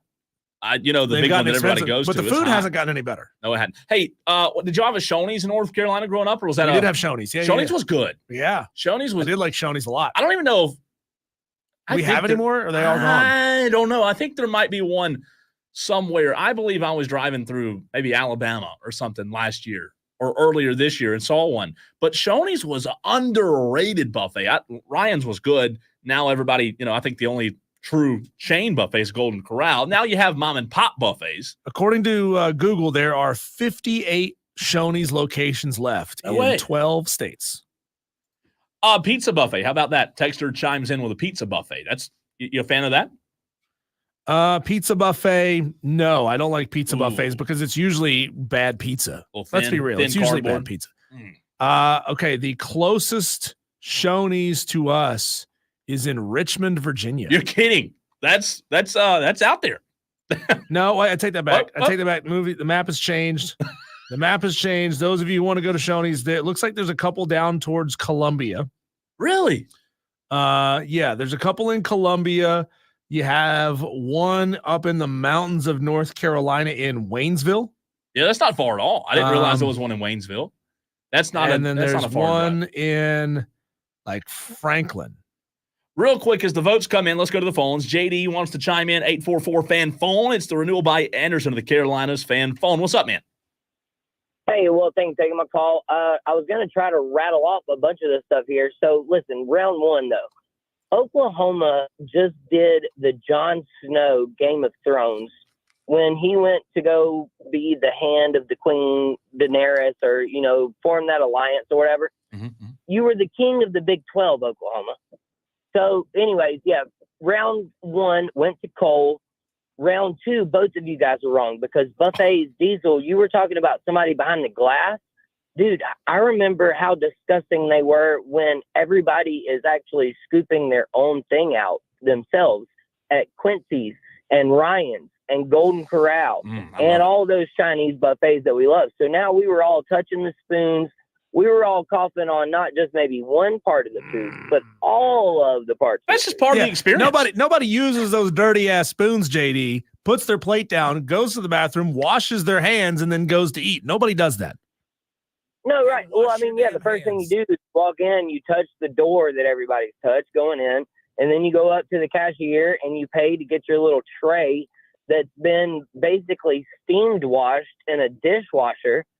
I mean, it is disgusting, but hey, there was some really good food. Listen, I ate a lot of good buffet food when I was in college. And then round three, Cole, remind me of that one because now y'all had me going in my pigs in a blanket or ham and cheese sliders, the superior game day party food. Yep. So that's what I was going to remind you guys. Do you not remember the very first night that I came to meet Cole in person at Dave & Buster's and they had those ridiculous pigs in a blanket with the seasoning and the amazing spicy honey mustard or whatever it was? Pigs in a blanket all day. So Diesel. Oh no, y'all tied today because I went nobody won round two because of the buffet take between both of you guys. So it was 1-1-0, and I'm copping out, and I'm also going to submit my upset pick. So y'all get off my back. Bye. All right, JD says he's going to submit it. Diesel, you want to get to the votes on the other side? Yeah, let's get to the votes on this other. We got a lot going on ton of the votes show. coming in, right? We'll get to those votes, and Patrick Mahomes is gifting some money to Texas Tech. But the question is this gift a little light? He's kind of a rich guy, and it's not as much scratch as it could be, I would think. That's coming up next on the Fan Upstate.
Just so much to say in that last segment, Cole. We didn't get a chance to get to the votes on the 5 o'clock fight. How about this? Come on. We got Mad Craft going Cole round 1, Diesel rounds 2 and 3. Easy, he says. Easy pick. You know what's, I think easy is Mad Craft. I tell you what's easy is you picking Diesel every day, man. Because that's what's easy. Brad McDaniel says he just saw Shoney's this past weekend when he was driving through Texas. There or we maybe go. it was Louisiana. Long road trip, he said. There we go. There you go. Let's go to the text line. Text line, let's do it. Let me scroll on down. Oh, no, gosh. sorry. Look at you. You talking trash about Madcraft, and he says, "Oh wait, no, I voted wrong. Cole wins round 3. The Sliders win." Can we hit the dump? Let me It doesn't reach dump back that much there audio. and He dump. heard what you said about him and his mama. I apologize on that one. All right, let's start. I'm not going to count the Cole clean sweep text that came in 26 minutes ago before the fight started, but I appreciate the Is your mom love. texting the show again? No, I don't know who that is, but I'll take the vote, right? I'll take the love. Texter says, Tolo forever here. Wake up to Diesel and Cole. Ride home in the morning with the great one, Alonzo and Rob Brown, says Scotty. So Scotty From must BMW. work like a third shift Ooh, schedule. that's tough. He wakes up with us, Yep. and then he Works all goes to night. bed with them. That's tough. A lot of people do it, though. A lot of people do it. God bless you. Let's see. 344 says Cole round 1 because he said F twice, and he is going, or Oklahoma's going from the king of Big 12 to a soldier in the SEC. That hurts Oklahoma. Texter says no one round 2. That's JD. 610. Oh, that was the text about the Braves. Thank you for that. Hookset Diesel puts his vote in and says he's taken Clemson, but we've already said you can't do that. Just a reminder, if you just now listened, Hookset, if you just tuned back in, week 0 games, that's this weekend. There's only 4 games. 515, not falling for that one. 443 says round 1 Cole 1,000%. Round 2 Diesel, just go to the pizza buffet and you'll throw up. Round 3 tie, but nowhere near the best option. Well, we just had to give the 2 options today. The 2 options.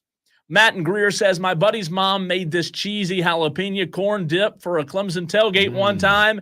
It was amazing. I now expect it at every tailgate. God, that sounds great.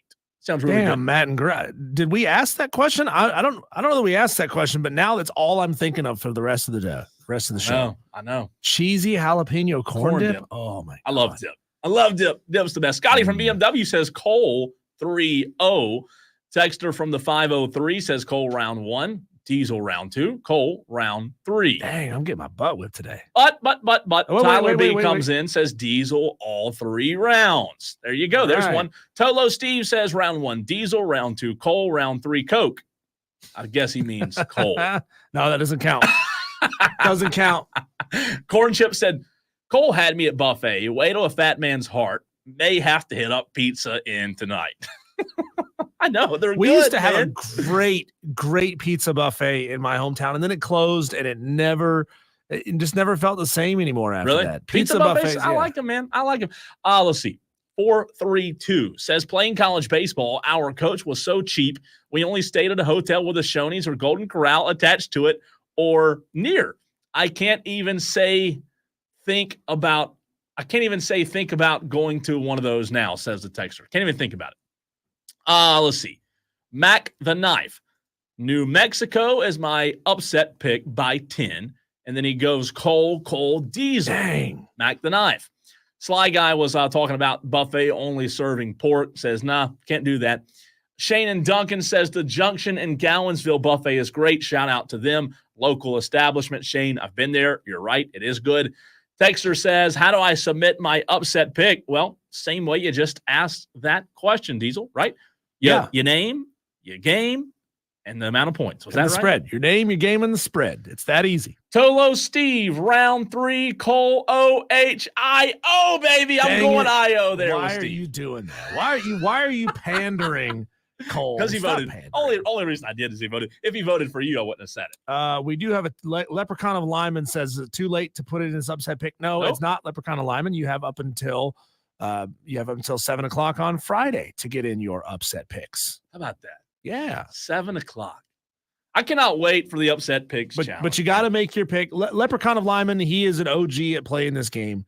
When he calls in to make his picks, we love hopefully we'll get a leprechaun sighting soon. Yeah. But no, you can get your picks in during our show hours only, starting Wednesdays at 4:00 all the way up then until 7:00 on Friday. And right now, guess what? If you didn't know, right now is a show hour. So you can do it right now. Just know that we are paying attention. Like if you pick a game that's a Thursday, if you try to get in and pick a game on that was played on a Thursday, on Friday, we're gonna know, and we're gonna dock you as not having made a pick at all. Yeah, so that's gonna be a -2.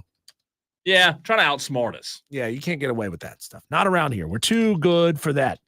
Hey, this story broke, Cole, and it opens up some really fascinating questions. Patrick Mahomes gifted Texas Tech University, his alma mater, $5 million in support of the South End Zone and Dustin R. Womble Football Center project.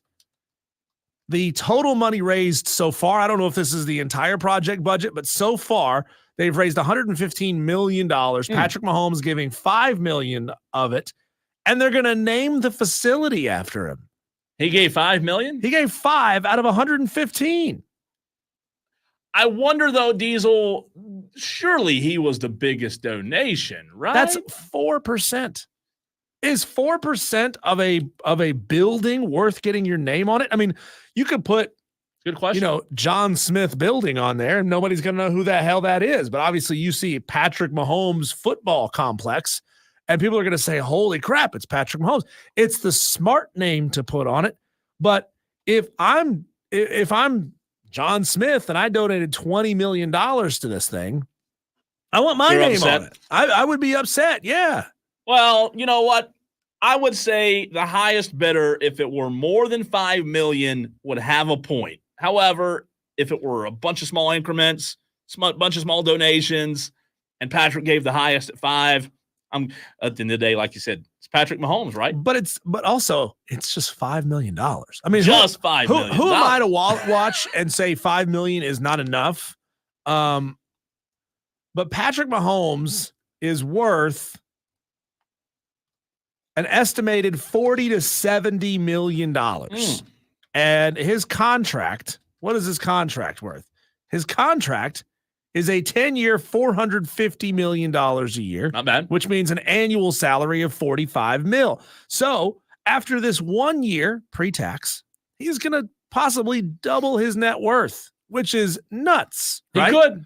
So I just think $5 million is a little light. Come on, Patty Mahomes. I mean, look, $5 million is $5 million. I mean, that is a lot of. Now, this was to Texas Tech, right? Yeah. That's where he went to school. Did you say the total price was $100 and something million? Did you say that? Yeah, $115 million is what they've raised so far. Again, I don't know the scope of this building. I don't know what the total budget for this building is. I mean, it may be at this point 75% funded. I don't know, but it just says on this, it says they've raised $115 million. Patrick Mahomes donated 5 of it. You know what? That must be a nice building, but I'll say Patrick Mahomes. I'll go for a bold statement here. I'll go out on a limb and say, Diesel, even if he would have only donated just a measly $1 million, I still believe they would have named it after him. I do. I think the money amount probably didn't matter. He probably just said, you know what? Here's $5 million. You can have it. Put my name on the wall, whatever. But regardless, I think they would have done it. I think they would have done it even with $1 million. So this is it's the end zone facility for Texas Tech. I don't know if they didn't have one there, if it was like a horseshoe style stadium, or if they are tearing down the old one and putting a new one in its place. But it looks pretty sweet. Like, I'm not gonna lie, this building looks awesome from the renderings that we're looking at. So, I mean, it's going to be a nice addition to the stadium. Congratulations to them for getting this thing put together. It helps, when you got this money rolling in, you got to spend it on something. But I wonder now, Cole, now that we're in this era of NIL and a whole lot of movement of players moving around from this school to this school to this school, we're seeing guys who have transferred like 5 times over the course of their college career. Number one, how long is it until we see a current student athlete who gets some massive NIL deal putting money back into their own program?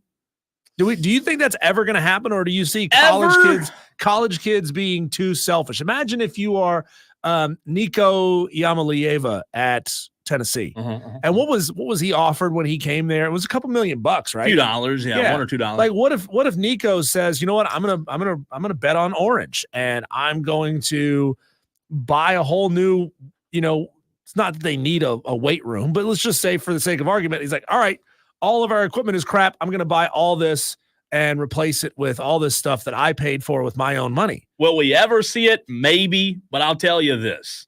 I don't think it'll happen much. I don't think it'll happen often. Could you imagine if a quarterback bought the naming rights to the field?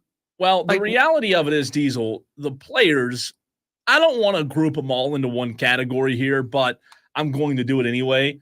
A lot of the players, a lot of people in life, just in general, this is not just a player's statement that I'm making here. I want to be very clear. This is how a lot of people operate and act.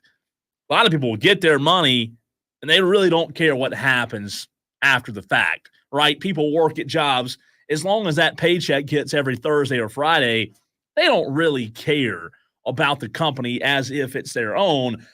I use that same analogy at the college level. The players that are getting the NIL money, the NIL funds, I don't want to group them all into one category, but I would say the majority don't even really care that the school may do this or that after the fact, Diesel. The only reason a lot of kids go to these schools is because of the NIL. I'm not saying that's across the board. I'm not saying every kid and every student athlete or athlete, student, whatever you want to call them now. Not everybody thinks alike and has the same mentality and motives. I'm not saying that, but a lot of them, I'd say no. I don't think they're going to give back. Whoa. We got a texter here, Cole, who says, as a Tolo, I don't believe you two would catch voting after the fact. As a Tolo, wait a minute. I hear you two, and I think you're saying that Cole and I are a couple of knuckleheads, that we wouldn't catch this. Or is he saying, I don't believe you two would catch voting after the fact, meaning Tolos wouldn't do that? Tolos wouldn't stoop to that level. Tolo, again, this Tolo didn't put his name on the text, so we don't know who this is. But Tolo, are you saying that Cole and I are not savvy enough to realize if somebody texts in on a Friday and says, I want to take this game, that Cole and I are not going to say, oh, that game happened last night. You can't take that. You can't take that team. You can't take that game. Are you saying we wouldn't catch that? Are you calling us stupid? Are you saying that we're dumb? A couple of lame brains, a couple of slow coaches? Is that what you're saying? Texter?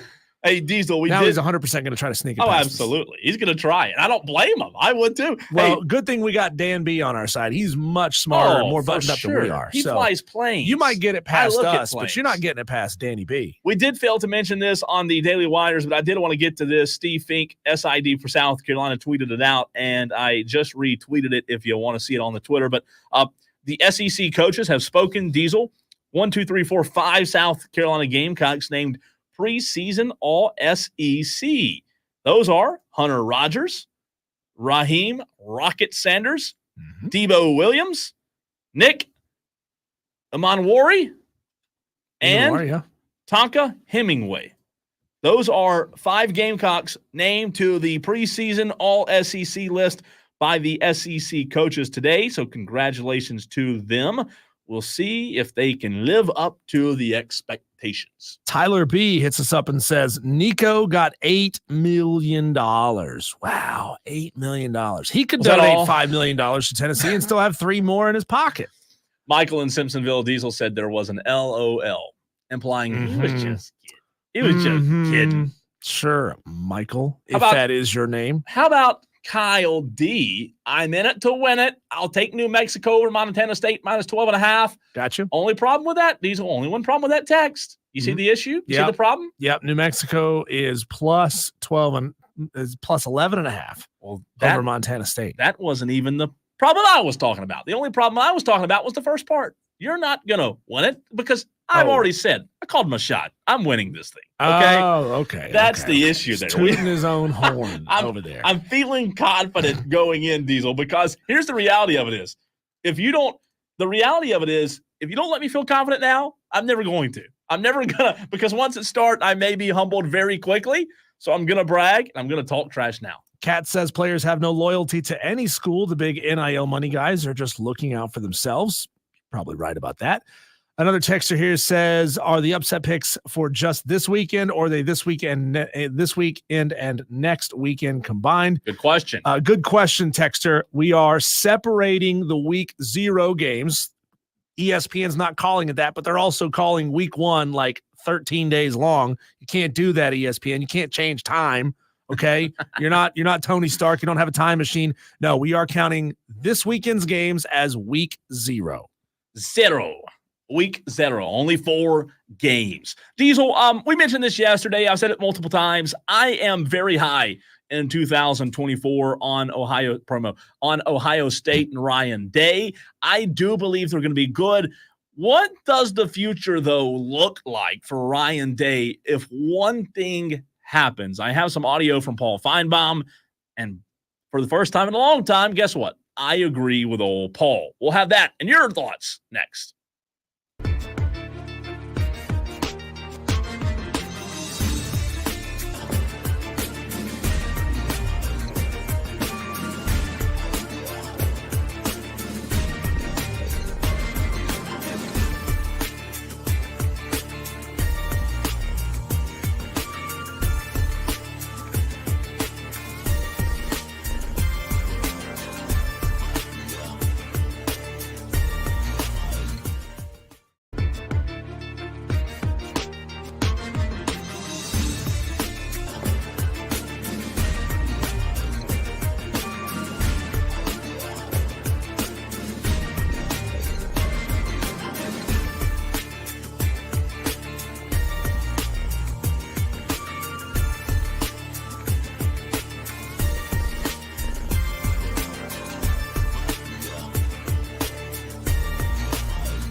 often that the words come out of my mouth where I say, I agree with Paul Feinbaum.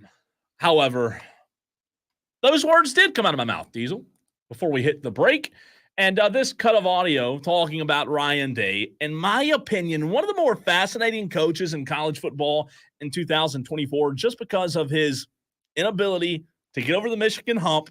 And now that curse and Harbaugh has left college football. Does that change the outcome between him and Michigan? Here's Paul Feinbaum when asked about if this could potentially be it for Ryan Day. Does Ryan Day have to win a national title this year? I don't think he has to win the national championships, but here's what he doesn't need to do. If he loses to Michigan, which would be 4 in a row, and somehow gets bounced out of the playoffs, perhaps before the final game, I think the decision could be to get rid of him. And I know that sounds outrageous because he has a gaudy record, but you heard Lewis lay it out. Nobody's got, other than maybe Kirby Smart, and I don't even think he does, has the amazing roster that Ryan Day has. And if you can't win with that roster, it's time to find someone who can. If you can't win with that roster, it's time to find someone who can. Diesel, is Paulie F right or wrong? There are 133 other institutions who are begging Ohio State to do something stupid and fire Ryan Day. Like there are dozens and dozens of programs who would spend the money it takes to get Ryan Day to their institution. I mean, come on. Could you imagine if Ryan Day headed down I-26 towards Columbia, South Carolina? Could you picture Ryan Day in Columbia? No, I couldn't. I could not. I absolutely could not. That would be the challenge of a lifetime, right? You know, because you take over at Ohio State, you're jumping into a Ferrari that's full of 93 octane gas. But if you are taking over at South Carolina, maybe it's a Pinto with a quarter of a tank left, right? So Ryan Day will be able to write his salary wherever he goes if Ohio State is stupid enough to fire him. So no, it's not going to happen. So it's fascinating. I don't disagree with you. However, the Michigan thing's real. And it is. I know Ohio State fans who, just like Carolina Clemson, they hate losing to the Big Blue. We got a lot of Ohio fans, Ohio residents who text into the show every single time somebody says the letters OH. Sure. We got people blowing up the text line. So how about you, Ohio residents, you Ohio natives, let us know how you really feel about Ryan Day.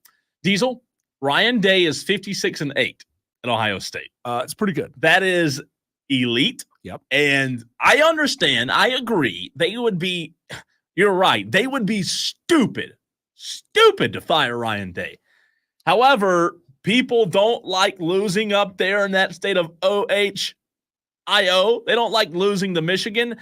I don't think Ryan Day's anywhere close to the hot seat. I think that there might be some truth, though, to the Harbaugh kind of the myth, the bad juju that he sent toward Ryan Day just lately was not able to beat him. So we'll see, though. It's fascinating because to Paul Feinbaum's point, outside of Georgia, he's probably got the most talented roster in America.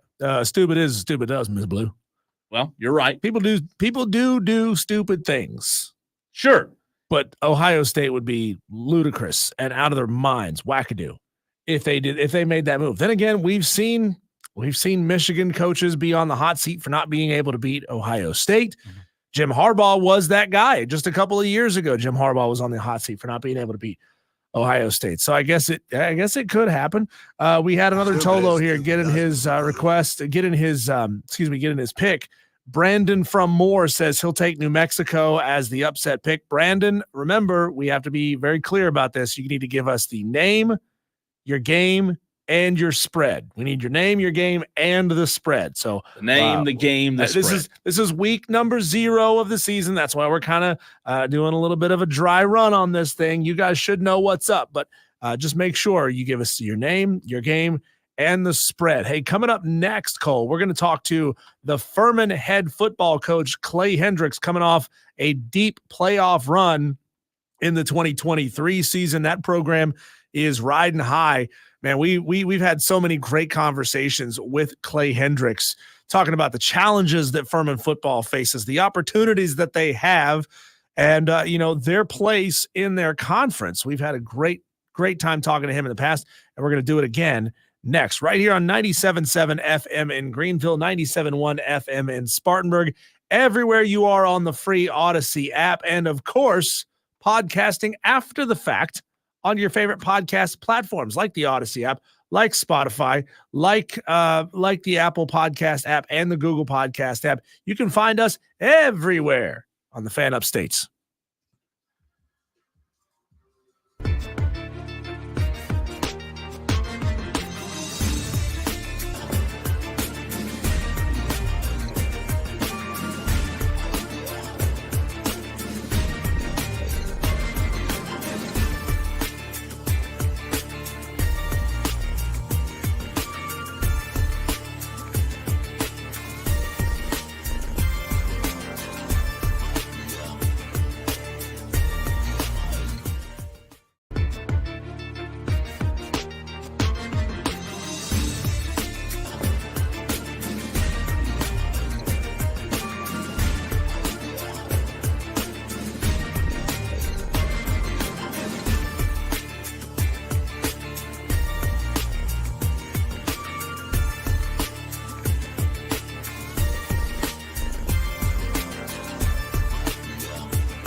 It's Wire to Wire with Diesel and Cole Bryson here at 6 o'clock each and every week throughout the college football season. You're going to hear the head coach of a very, very good football team coming off of 2 straight 10-3 seasons at Furman, the head coach of a program that made a real push over the last 2 seasons to be named Greenville's team, going into his 7th season as head coach of Furman. We bring on right now Clay Hendricks, the head coach of the Furman football Paladins. Coach Hendricks, fantastic to bring you back on here for another season. We very much, of course, appreciate our partnership and everything that we've been able to accomplish with Furman. How you feeling personally? How you feeling about your team this year? Well, first of all, I appreciate you having me and us. I mean, this has been awesome for Furman football, and certainly great to be back with you. It's hard to believe we're sitting here getting ready to, a little over a week from playing a football game. But I'm doing well. I think we've had a really good August. I think this is my 39th August as a coach. So and August is August. You go in, you kind of do the same thing every day, and just see if you can get a little better at it. But I like where we are. I mean, we're not quite ready to play a game, but we're getting close. Coach, you talk about doing the same thing every day. We had some audio earlier on the show that we played from Kirby Smart, the head coach of Georgia, and something that I heard him say at the end of his interview that I found fascinating was him talking about not getting sucked in to the ideology and the repetition of them practicing themselves every day, and said something to the point of, we've got to make sure that we're not preparing ourselves this season for us. Do you feel that even with your team, that as you go through the summer and the spring, you're playing yourself every single day? How do you break up that monotony, if you will? Well, I mean, I don't know. I think everybody deals with it to an extent, and you focus so much just on your development. You're not really worried about playing another opponent. And, I don't know. We try to make a finality with camp. Our camp ended last night. It's kind of the way we saw it. We transitioned a little bit to some Ole Miss stuff yesterday. Actually, we're off today. Was a freshman enrolled that, all the freshmen at Furman showed up today, and we had a bunch of guys involved in orientation. So we actually didn't practice today. And then tomorrow it'll be full tilt to Ole Miss. We'll give them Saturday off, and then we'll get into a normal game week preparation, even though you are a little bit ahead. But it is nice when you can turn it to another opponent. And, but at the end of the day, I think August is just about, can you get a little better each day at what you do? Can you, I guess the little trivial task, it's just how good can you get at those, and trying to get them where they don't, that doesn't just become monotonous. And I know for a team like us, we just have to be superb at doing the little things right. And, and so that's kind of what our focus has been on. Head coach of the Furman Paladins, Clay Hendricks, joins us here on Wire to Wire with Diesel and Cole Bryson. The 20-6 over the past 2 seasons, Furman Paladins. It's got to feel good and sound good to hear people say that out loud again and again. Coach, you talked about trying to get a little bit better every day in August. You also said that this is your 39th August as a head football coach. Can you talk about how your procedures and how you approach August has changed over the years? Because if you want to get better and better at it every day, and the players do, you want to get better and better at it as a coach every year. Yeah, well, this is my 8th year as a head coach, so I saw most of them as an assistant coach. But I think probably the biggest thing that's changed, the people making all the rules keep changing things, and gone are the days of 2-a-days, and they have so many restrictions on how many days you can have contact, what pads you can wear. I don't know. So you just kind of adjust with that. I don't know any coach goes into August and tries to beat these guys up. It's such a long season. I think a little bit of it's just kind of pacing yourself where you feel like you're getting the physical work you need, you get the conditioning work you need. Yet, you're trying to be as fresh as you can be. I always tell our kids at the start of every camp, I say, guys, look, we're going to have you rested and fresh and ready to go when it comes time to play. We just got to work now. So I think that's the biggest change. I think each team's a little different. Last year, we had such an old football team an experienced group, and even a lot of backup guys that sometimes it was more of let's get through August, and try to. You always want to get your horses to the race, so to speak. I think this year is a little different, which I kind of enjoyed. We had a little more competition at some spots. So we've done a little more. We had a little more tackle and contact and scrimmage and some of that stuff. But, we've kind of phased into this stretch now and gets ready to play. Clay Hendricks joining us right here on the Fan Upstate. Coach, last year your team was very good defensively. 7 games total that your defense held opponents to 14 points or under, just 18 points allowed on average. What do you expect from this year's defense? Obviously losing some guys to graduation, but last year's defense was very stout. Yeah, we've been really good over there for a while, and I expect us to be really good again. I think the difference is probably just experience. We go from a really old secondary to a much younger group that I think is really talented. How does that all work out? I don't know. We'll find out. But those guys that were playing last year, they were young guys at one time too. I think, we're a little unusual. We play a ton of kids on defense. That's been a good little formula for us. And I think we return. I don't know if it's 2/3 of our sacks from a year ago. So I don't know. They like to say starters. Well, that's the guy you trotted out there first. But we had a bunch of kids that were playing equal reps. So I still think we have a lot of veteran players on that side of the ball, and got an influx of some young guys. We're that program that, we're a recruit. We try to recruit really good players, retain them, and develop them. And when you do that, I think it gives you a chance to play largely with older guys. With an influx of some young guys, and that formula's been good for us. So I feel good about that side of the ball, and certainly we're going to get tested right off the bat.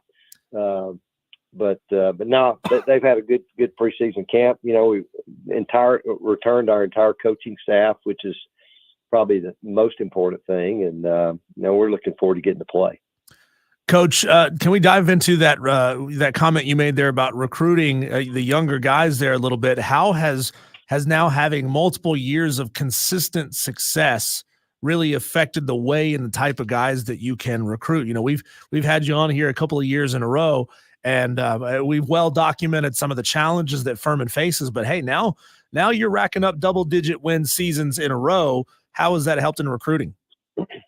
Well, it certainly helped in recruiting. Our challenge is our pool.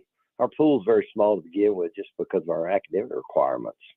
We can't recruit every kid out there. A lot of kids could play for us, but we can't recruit them because they can't.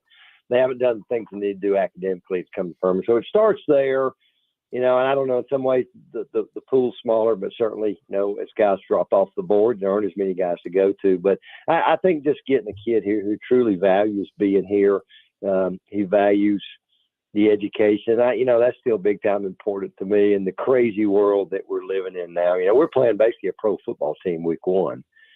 And I don't know. We just have a lot of kids that really buy into what we're doing here. They buy into the education part. They buy into the quality of people they get to be around, both our staff, who they have as teammates. And that's been a good formula for us. Our retention has been phenomenal. I think we've retained as good as anybody in America. It's a challenge, but kids get here. We've been able to play with older guys, largely with an influx of some young guys. And I don't know. I love the way we do things here.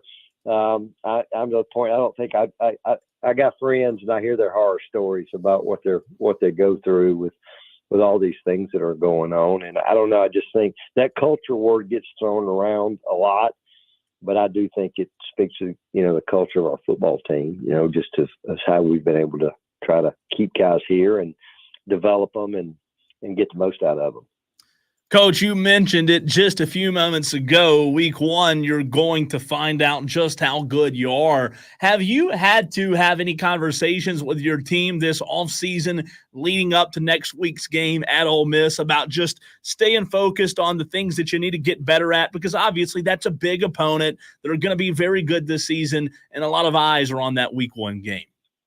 Yeah, I don't know. We play one of these games every year, and I don't know. I think probably we hadn't really talked a lot about it other than just making sure they totally understand the challenge that's in front of us, which is always a challenge. I told them the other day, I don't care if we're playing the worst team in the SEC, still got 85 scholarships, still got SEC players, still got all these other factors. So, you could play that doesn't matter, so really it's just been more about us. And again, I don't know, we won't do anything different against them than we did try to do against South Carolina last year. Now, I think they're a much more talented football team, but we've been to, I think 2 years ago, Clemson maybe was number 5. I thought a game we played really well and competed really well. I think in maybe 18, we went to Clemson. They were number 2 in the country, and we didn't compete very well, and I think it's a little bit of where we were. But I don't know. We just feel like we're a program. If we line up and play well and do the things we can do and are capable of doing, I'm excited to go watch our guys compete. Coach, what have you identified, and maybe this is asking for a couple of trade secrets here, what have you and your staff identified where you see you might have some opportunities to find success against, you're right, a pro team in Ole Miss, an absolutely loaded preseason number 6 Ole Miss? Yeah, you know what? I hadn't found any of those just yet. We'll try to find some things. We'll try to, I don't know. Our staff does a good job on both sides of the ball of giving our guys a chance to go compete and do things. At the end of the day, they can only put 11 out there at a time. We just got to find a way to go win some one-on-ones, which largely is what our game's about. A great team game, but there's a lot of one-on-ones involved, and certainly, with just their talent level makes it challenging. But obviously, they do a great job coaching as well. So I mean, our kids will have something they can go execute. It's a matter, can we? We talk about controlling things we control, and we got to take care of the ball. We can't hurt ourselves. We said the worst thing we can do is go beat Furman by turning the ball over and penalties and those type things. And that's something we've taken a lot of pride in. And if we'll do those things and find a way to get some stops, and we'll let what happens happen. Coach, I want to ask you about the quarterback position. Fans, they've got to know, right? When you come to a game, they want to know one thing: who's the quarterback in Furman for Furman football in 2024, and what Paladin fans can expect at this position. Well, I don't think we've made quite that decision yet. It's been unusual for me. I know, especially since I've been here as a head coach, and maybe even the years I've been here as an assistant. I don't know if we had 3 guys we felt as good about as we do the 3 in our program right now. Got Carson Jones, is a 3rd-year program guy.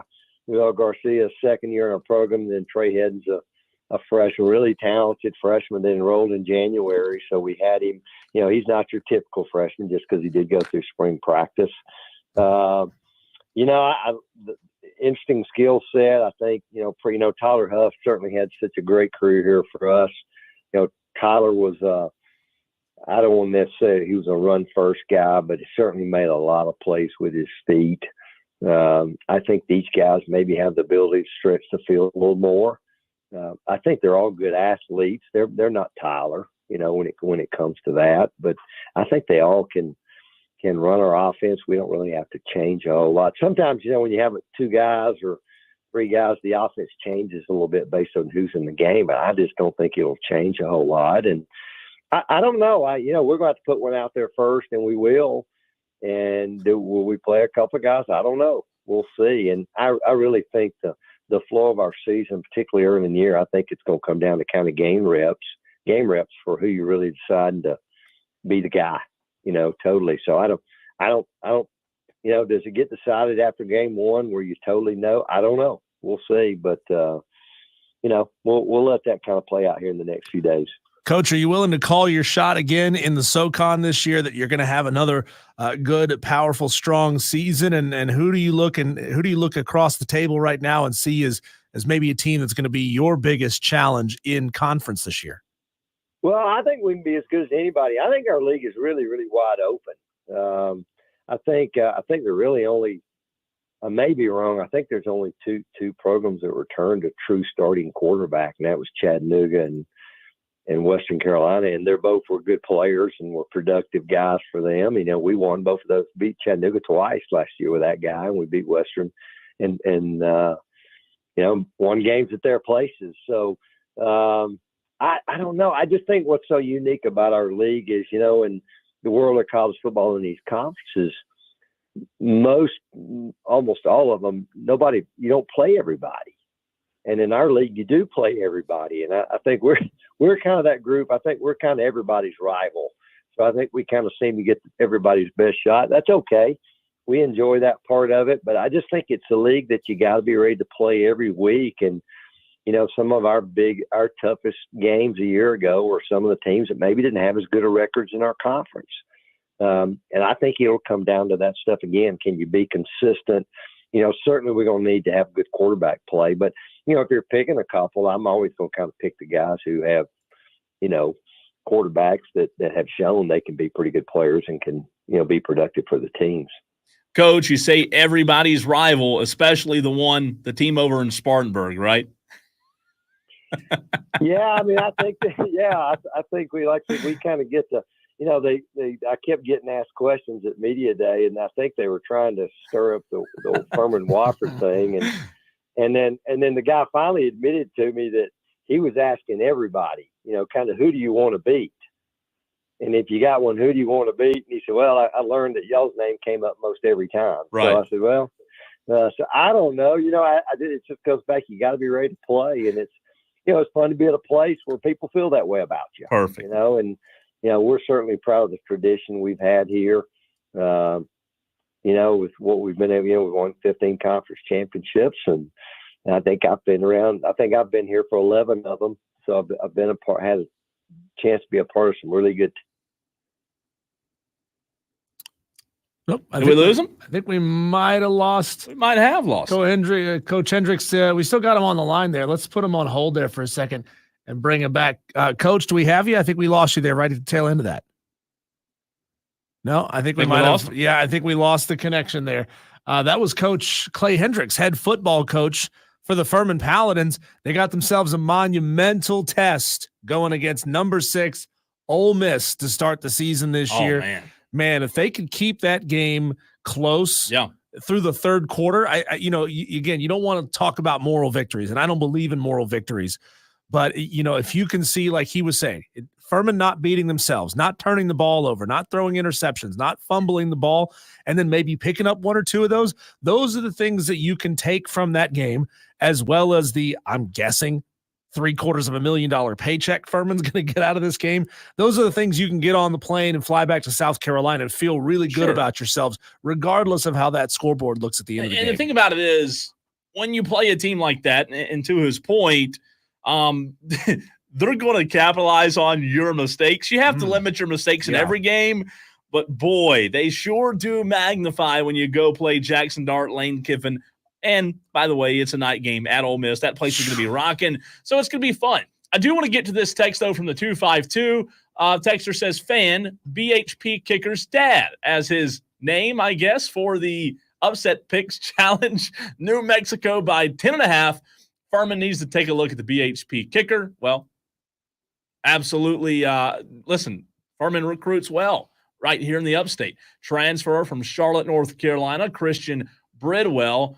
He's a diamond in the rough. I'm a new fan of the show. Keep up the good work. We appreciate you listening and being a Tolo. That stands for turn it on, leave it on. Here's a good heads up and reminder to you Tolos. So we try our absolute hardest to capture every single vote and every single entry that comes in on this contest. Occasionally, through no fault of our own, we will miss a score. So not us. Do us a favor.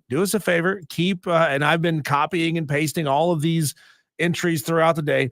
Do us a favor. Just keep tracking as we get deeper and deeper into this contest. If you think that we've made a mistake, absolutely call us on it. Okay. Absolutely call into the show or text into the show and say, oh, no. I picked that game, but I didn't get points for that, because all you got to do then is take a screenshot of you texting us with your entry. Yeah.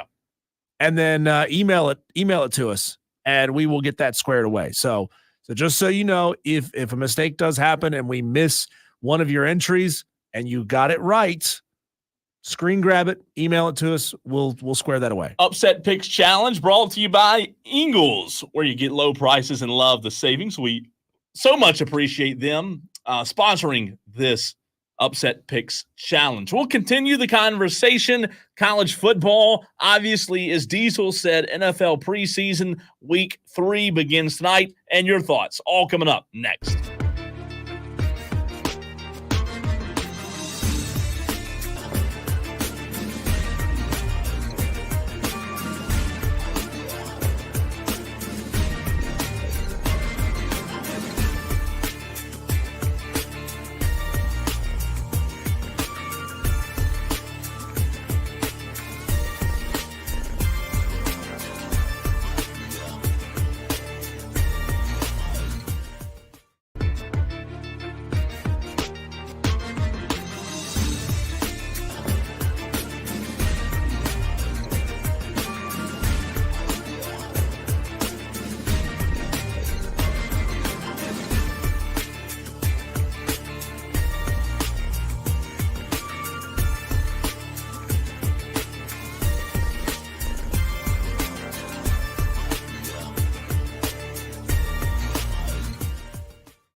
Continuing in hour number 4 of the program, Diesel, earlier in the show today, we talked about Dabo and Shane Beamer at 4 o'clock.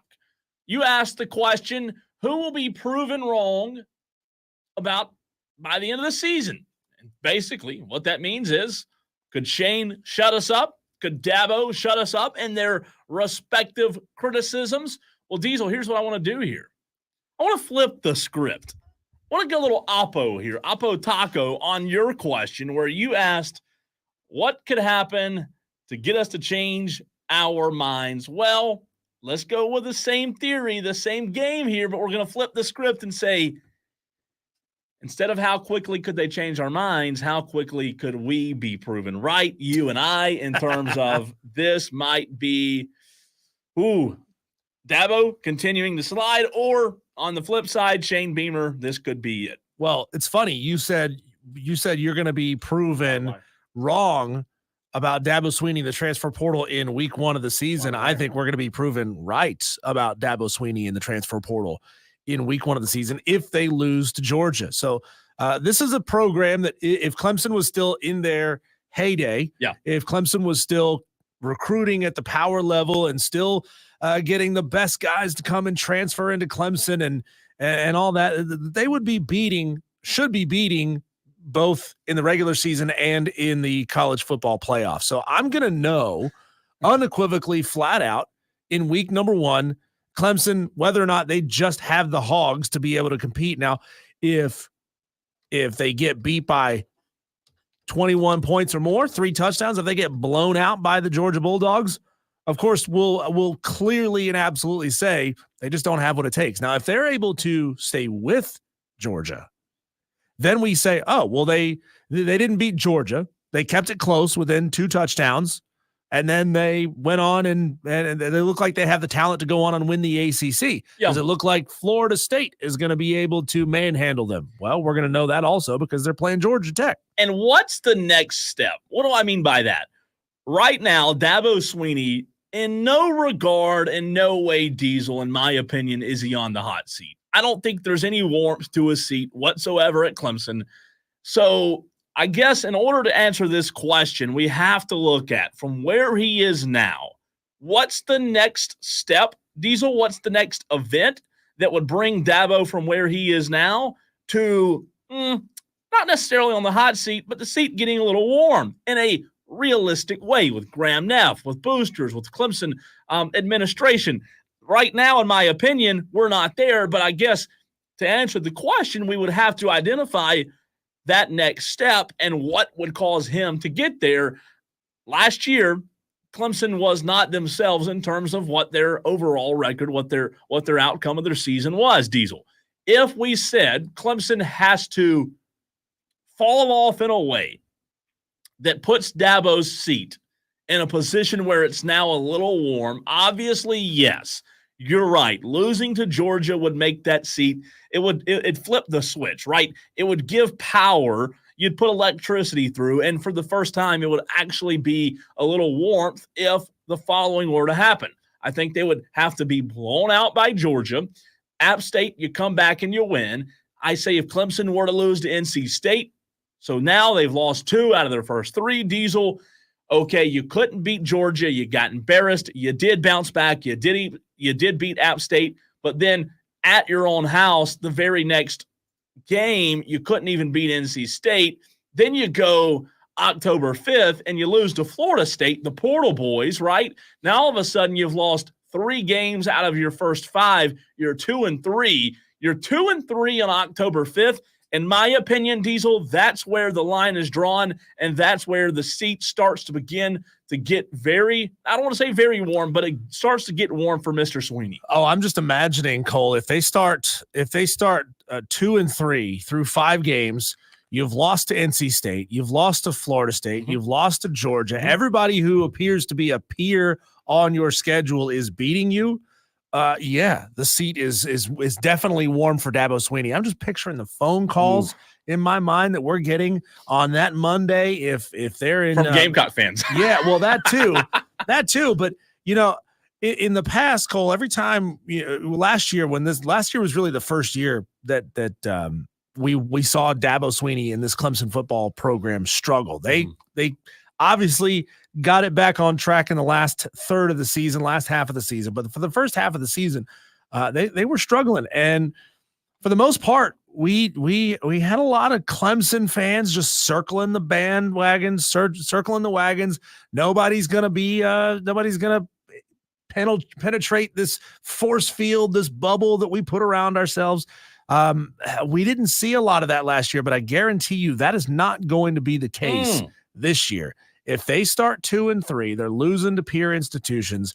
Those phone calls, those angry text messages are going to be everywhere, every single day, and we're going to have Gamecock fans literally fiddling while this empire burns down. Will they be fiddling, or will they be reclined with a bowl of popcorn, pouring butter on it? Why can't they do both? They can fiddle and eat popcorn at the same time. I don't know if Gamecock fans are capable of doing that, but they certainly can try. Diesel, the question, and again, I want to be very clear. This question that we're answering right now is not what we think is going to happen. We're saying what would have to happen in order for the seat of Dabo Swinney to get warm and to answer our question, him take that next step from where he is now to the seat being warm, and the opposite of the question Diesel asked earlier in the show. Diesel, right now, there are a large majority of Clemson fans, as you know, as I know, that are not moving off of their mountain, right? They've got their flag planted in the mountain, and they're not moving. They still believe in Dabo. They still believe that what he's doing works, and they still believe that they're going to reach that pinnacle of success one day soon. The question for you is, big if, I don't think it's going to happen, but if Clemson were to start 2-3 in the first 5, does that group of people pick their flag up out from the ground and walk off of that mountain and finally understand that this Clemson dynasty is no more? We're going to find out at that point how much graduation rates really matter to the people who are coming after you and I, saying, well, it's about more than just football. See, these are the people who are drinking the Kool-Aid, right? They've had that orange Gatorade. They put it in a fancy glass. These are the people who sip orange Gatorade out of a champagne glass. They're just like, oh, never done that before.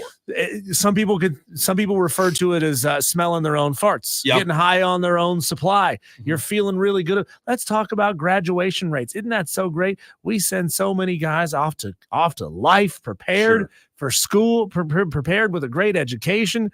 Who gives a rip? We're talking about football here, people. But I do think a lot of those people are finally going to kind of sink back into the bushes, a la that Homer Simpson meme. I think so as well. And, if Clemson were to lose 1 or 2, those people obviously wouldn't sink back into the bushes. But if they were to start that horrific start, it's a worst case scenario. It is. And again, the question is, what would have to happen for Dabo's seat to quickly get warm? Them losing to Georgia isn't enough for it to quickly get warm. Obviously, Clemson fans don't want to lose that first game. However, you somehow catastrophically start 2-3 in the first 5. Yeah, it's warm. Here's the reality of it, though, Diesel. The reality is last year's Clemson team, hypothetically, would have lost to Georgia. They did lose to Florida State, right? And you're telling me that if last year's team had this year's schedule with Georgia, NC State, and Florida State in the first 5, that they wouldn't have gone 2-3 to start in the first 5 games? Absolutely. So the question becomes, how much better is this team from last year's team? If you believe in Cade Klubnik and Garrett Riley in year 2, for them not to repeat, not to have the same mistakes, not to have the same turnovers and issues they had last year, then you're saying, okay, I'm confident. Even though I haven't seen it, I'm confident enough in what I believe for them to be able to go and beat NC State and beat Florida State. Looking at 2023 schedule for Georgia, obviously that's the team that, people look at as if it was a slight step back for Georgia. They didn't make the CFP. They ended up beating the absolute tar out of the walking wounded from Florida State in their bowl game. But looking at that season, Cole, they didn't blow out South Carolina. They only beat them by 10. They didn't blow out Auburn on the road. They only beat them by 7. After that, this team turned on the Jets against a lot of their competition. 51-13 versus Kentucky, 37-20 against Vanderbilt, which I'm going to argue was not that great of a performance from Georgia. I understand putting up 37 points on anybody. That's a moral victory hard, for Vandy, but right? you gave up 20 against Vanderbilt. Yeah, they got to feel like they won the game. They beat the Tar out of Florida 43-20. They handled a very good top 10 Missouri by 9 points, beat the crap out of Ole Miss, beat the crap out of Tennessee, and then got beat in the last game of the season against Alabama. So this is a Georgia team that is running roughshod over SEC rosters. Sure. Clemson does not have an SEC roster, not front to back, both sides of the football. You may have close to an SEC roster on defense. I'll give you that. I'll give you credit there. But you do not have an SEC caliber offense.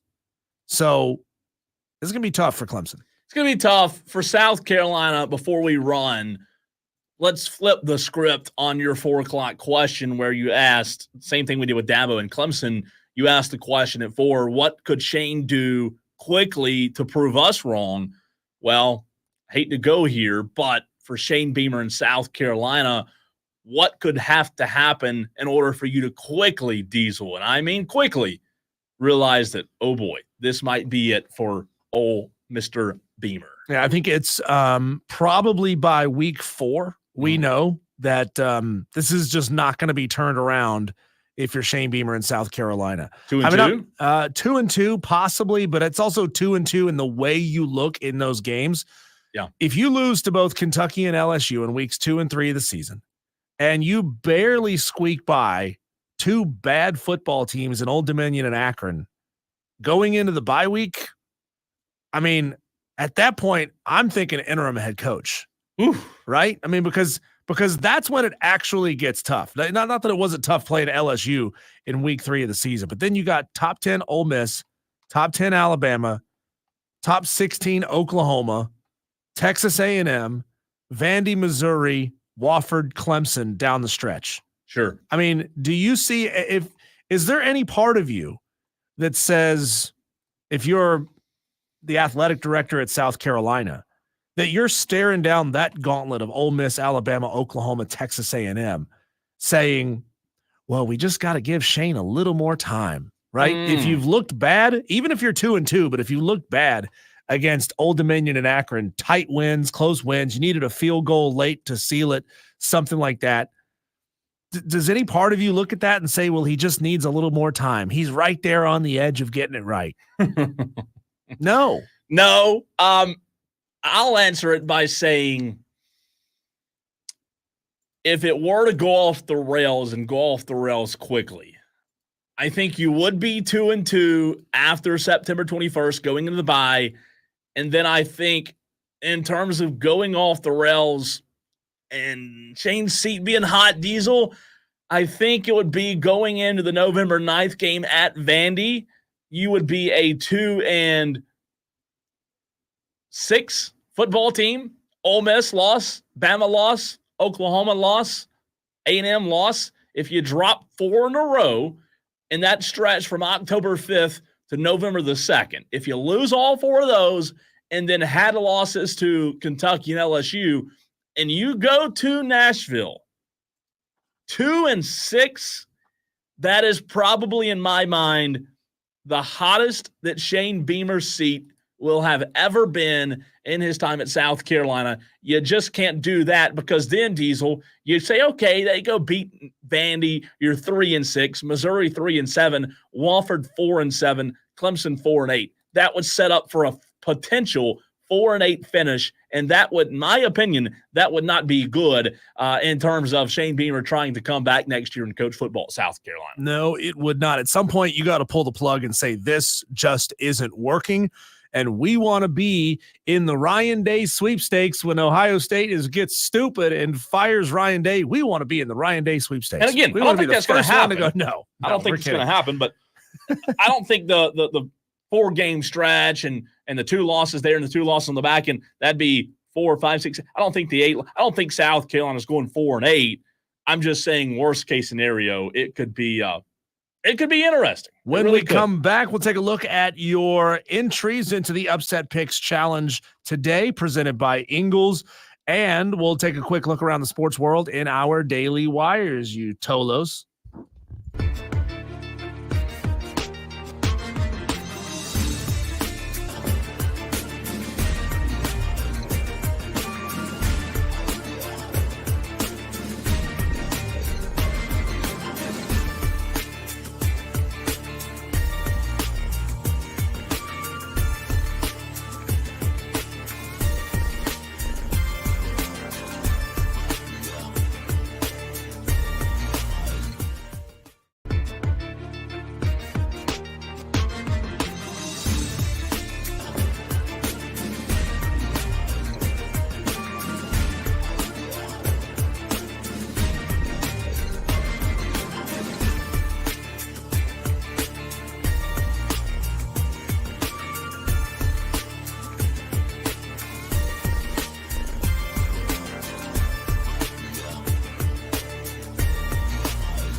Do that.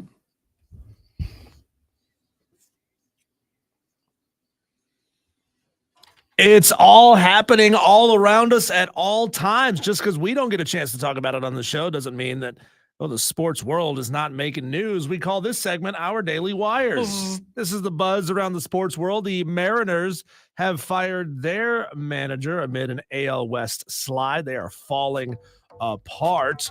Let's see what else here. We have that the Phillies defeated the Braves last night 3-2. One more game remains in this series. Spencer Schwellenbach going to get the start tonight for Atlanta. Maybe they can take the series. If you're a Braves fan, you find a little hope if you could take the series against the Phillies 2-1. I have no hope. Sorry. I have no hope. Wow. Make that a promo. I have no hope. Kirk Ferentz, head coach at Iowa, and his assistant, John Budmeyer, will be suspended for one game for a violation relating to the recruitment of transfer quarterback Cade McNamara out of Michigan. Cade didn't have a particularly great season, so how about getting suspended for a guy that wasn't good last year? No bueno. Joey Votto is retiring from baseball. He posted on his Instagram page yesterday a video. That's it. I'm done. I'm officially retired from baseball. Like, I hope he gave his manager some heads up, and this isn't just like how he decided to tell the world, including his own team. He pulled an old Spurrier. He did. I'm done. Middle of the season. I'm good. We had on Clay Hendricks, head football coach of Furman, earlier, where he dropped a tasty little nugget of information for us. He was talking about the recruiting and how 2 back-to-back 10-3 seasons have really changed things for him. And he told us, quote, "I love the way we do things here. Our retention is phenomenal."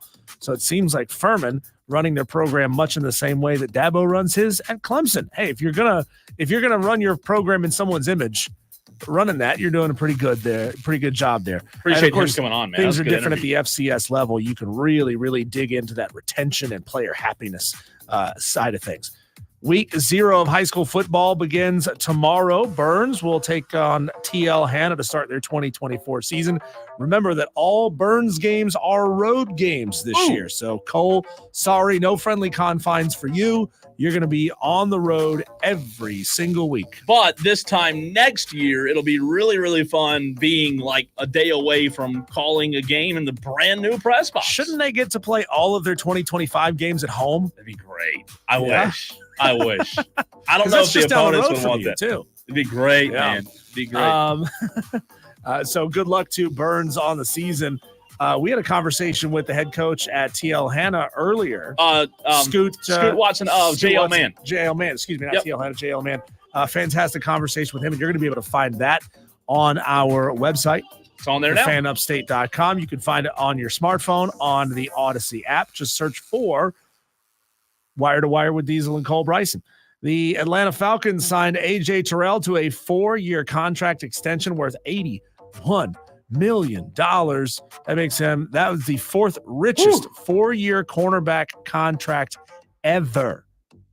That's a lot of money. He's getting a lot of money. Fat paid is what he is. 2 preseason games tonight, Colts and Bengals. That's going to be on at 8 p.m. on Amazon Prime. And then you'll have Bears Chiefs at 8:20 on the NFL Network. We know that Bears quarterback Caleb Williams is not playing, and the promo yesterday, who was it? Was it Rich Ackerman? I think so. Referred to Caleb Williams as being wrapped in bubble wrap. Why isn't he saying the same things about Bryce Young at Carolina? Yeah, they're not starting anybody. They're not going to play anybody in the preseason. Dave Canales is like, well, we'll evaluate and maybe think about it. No, you're not. You're not going to play him.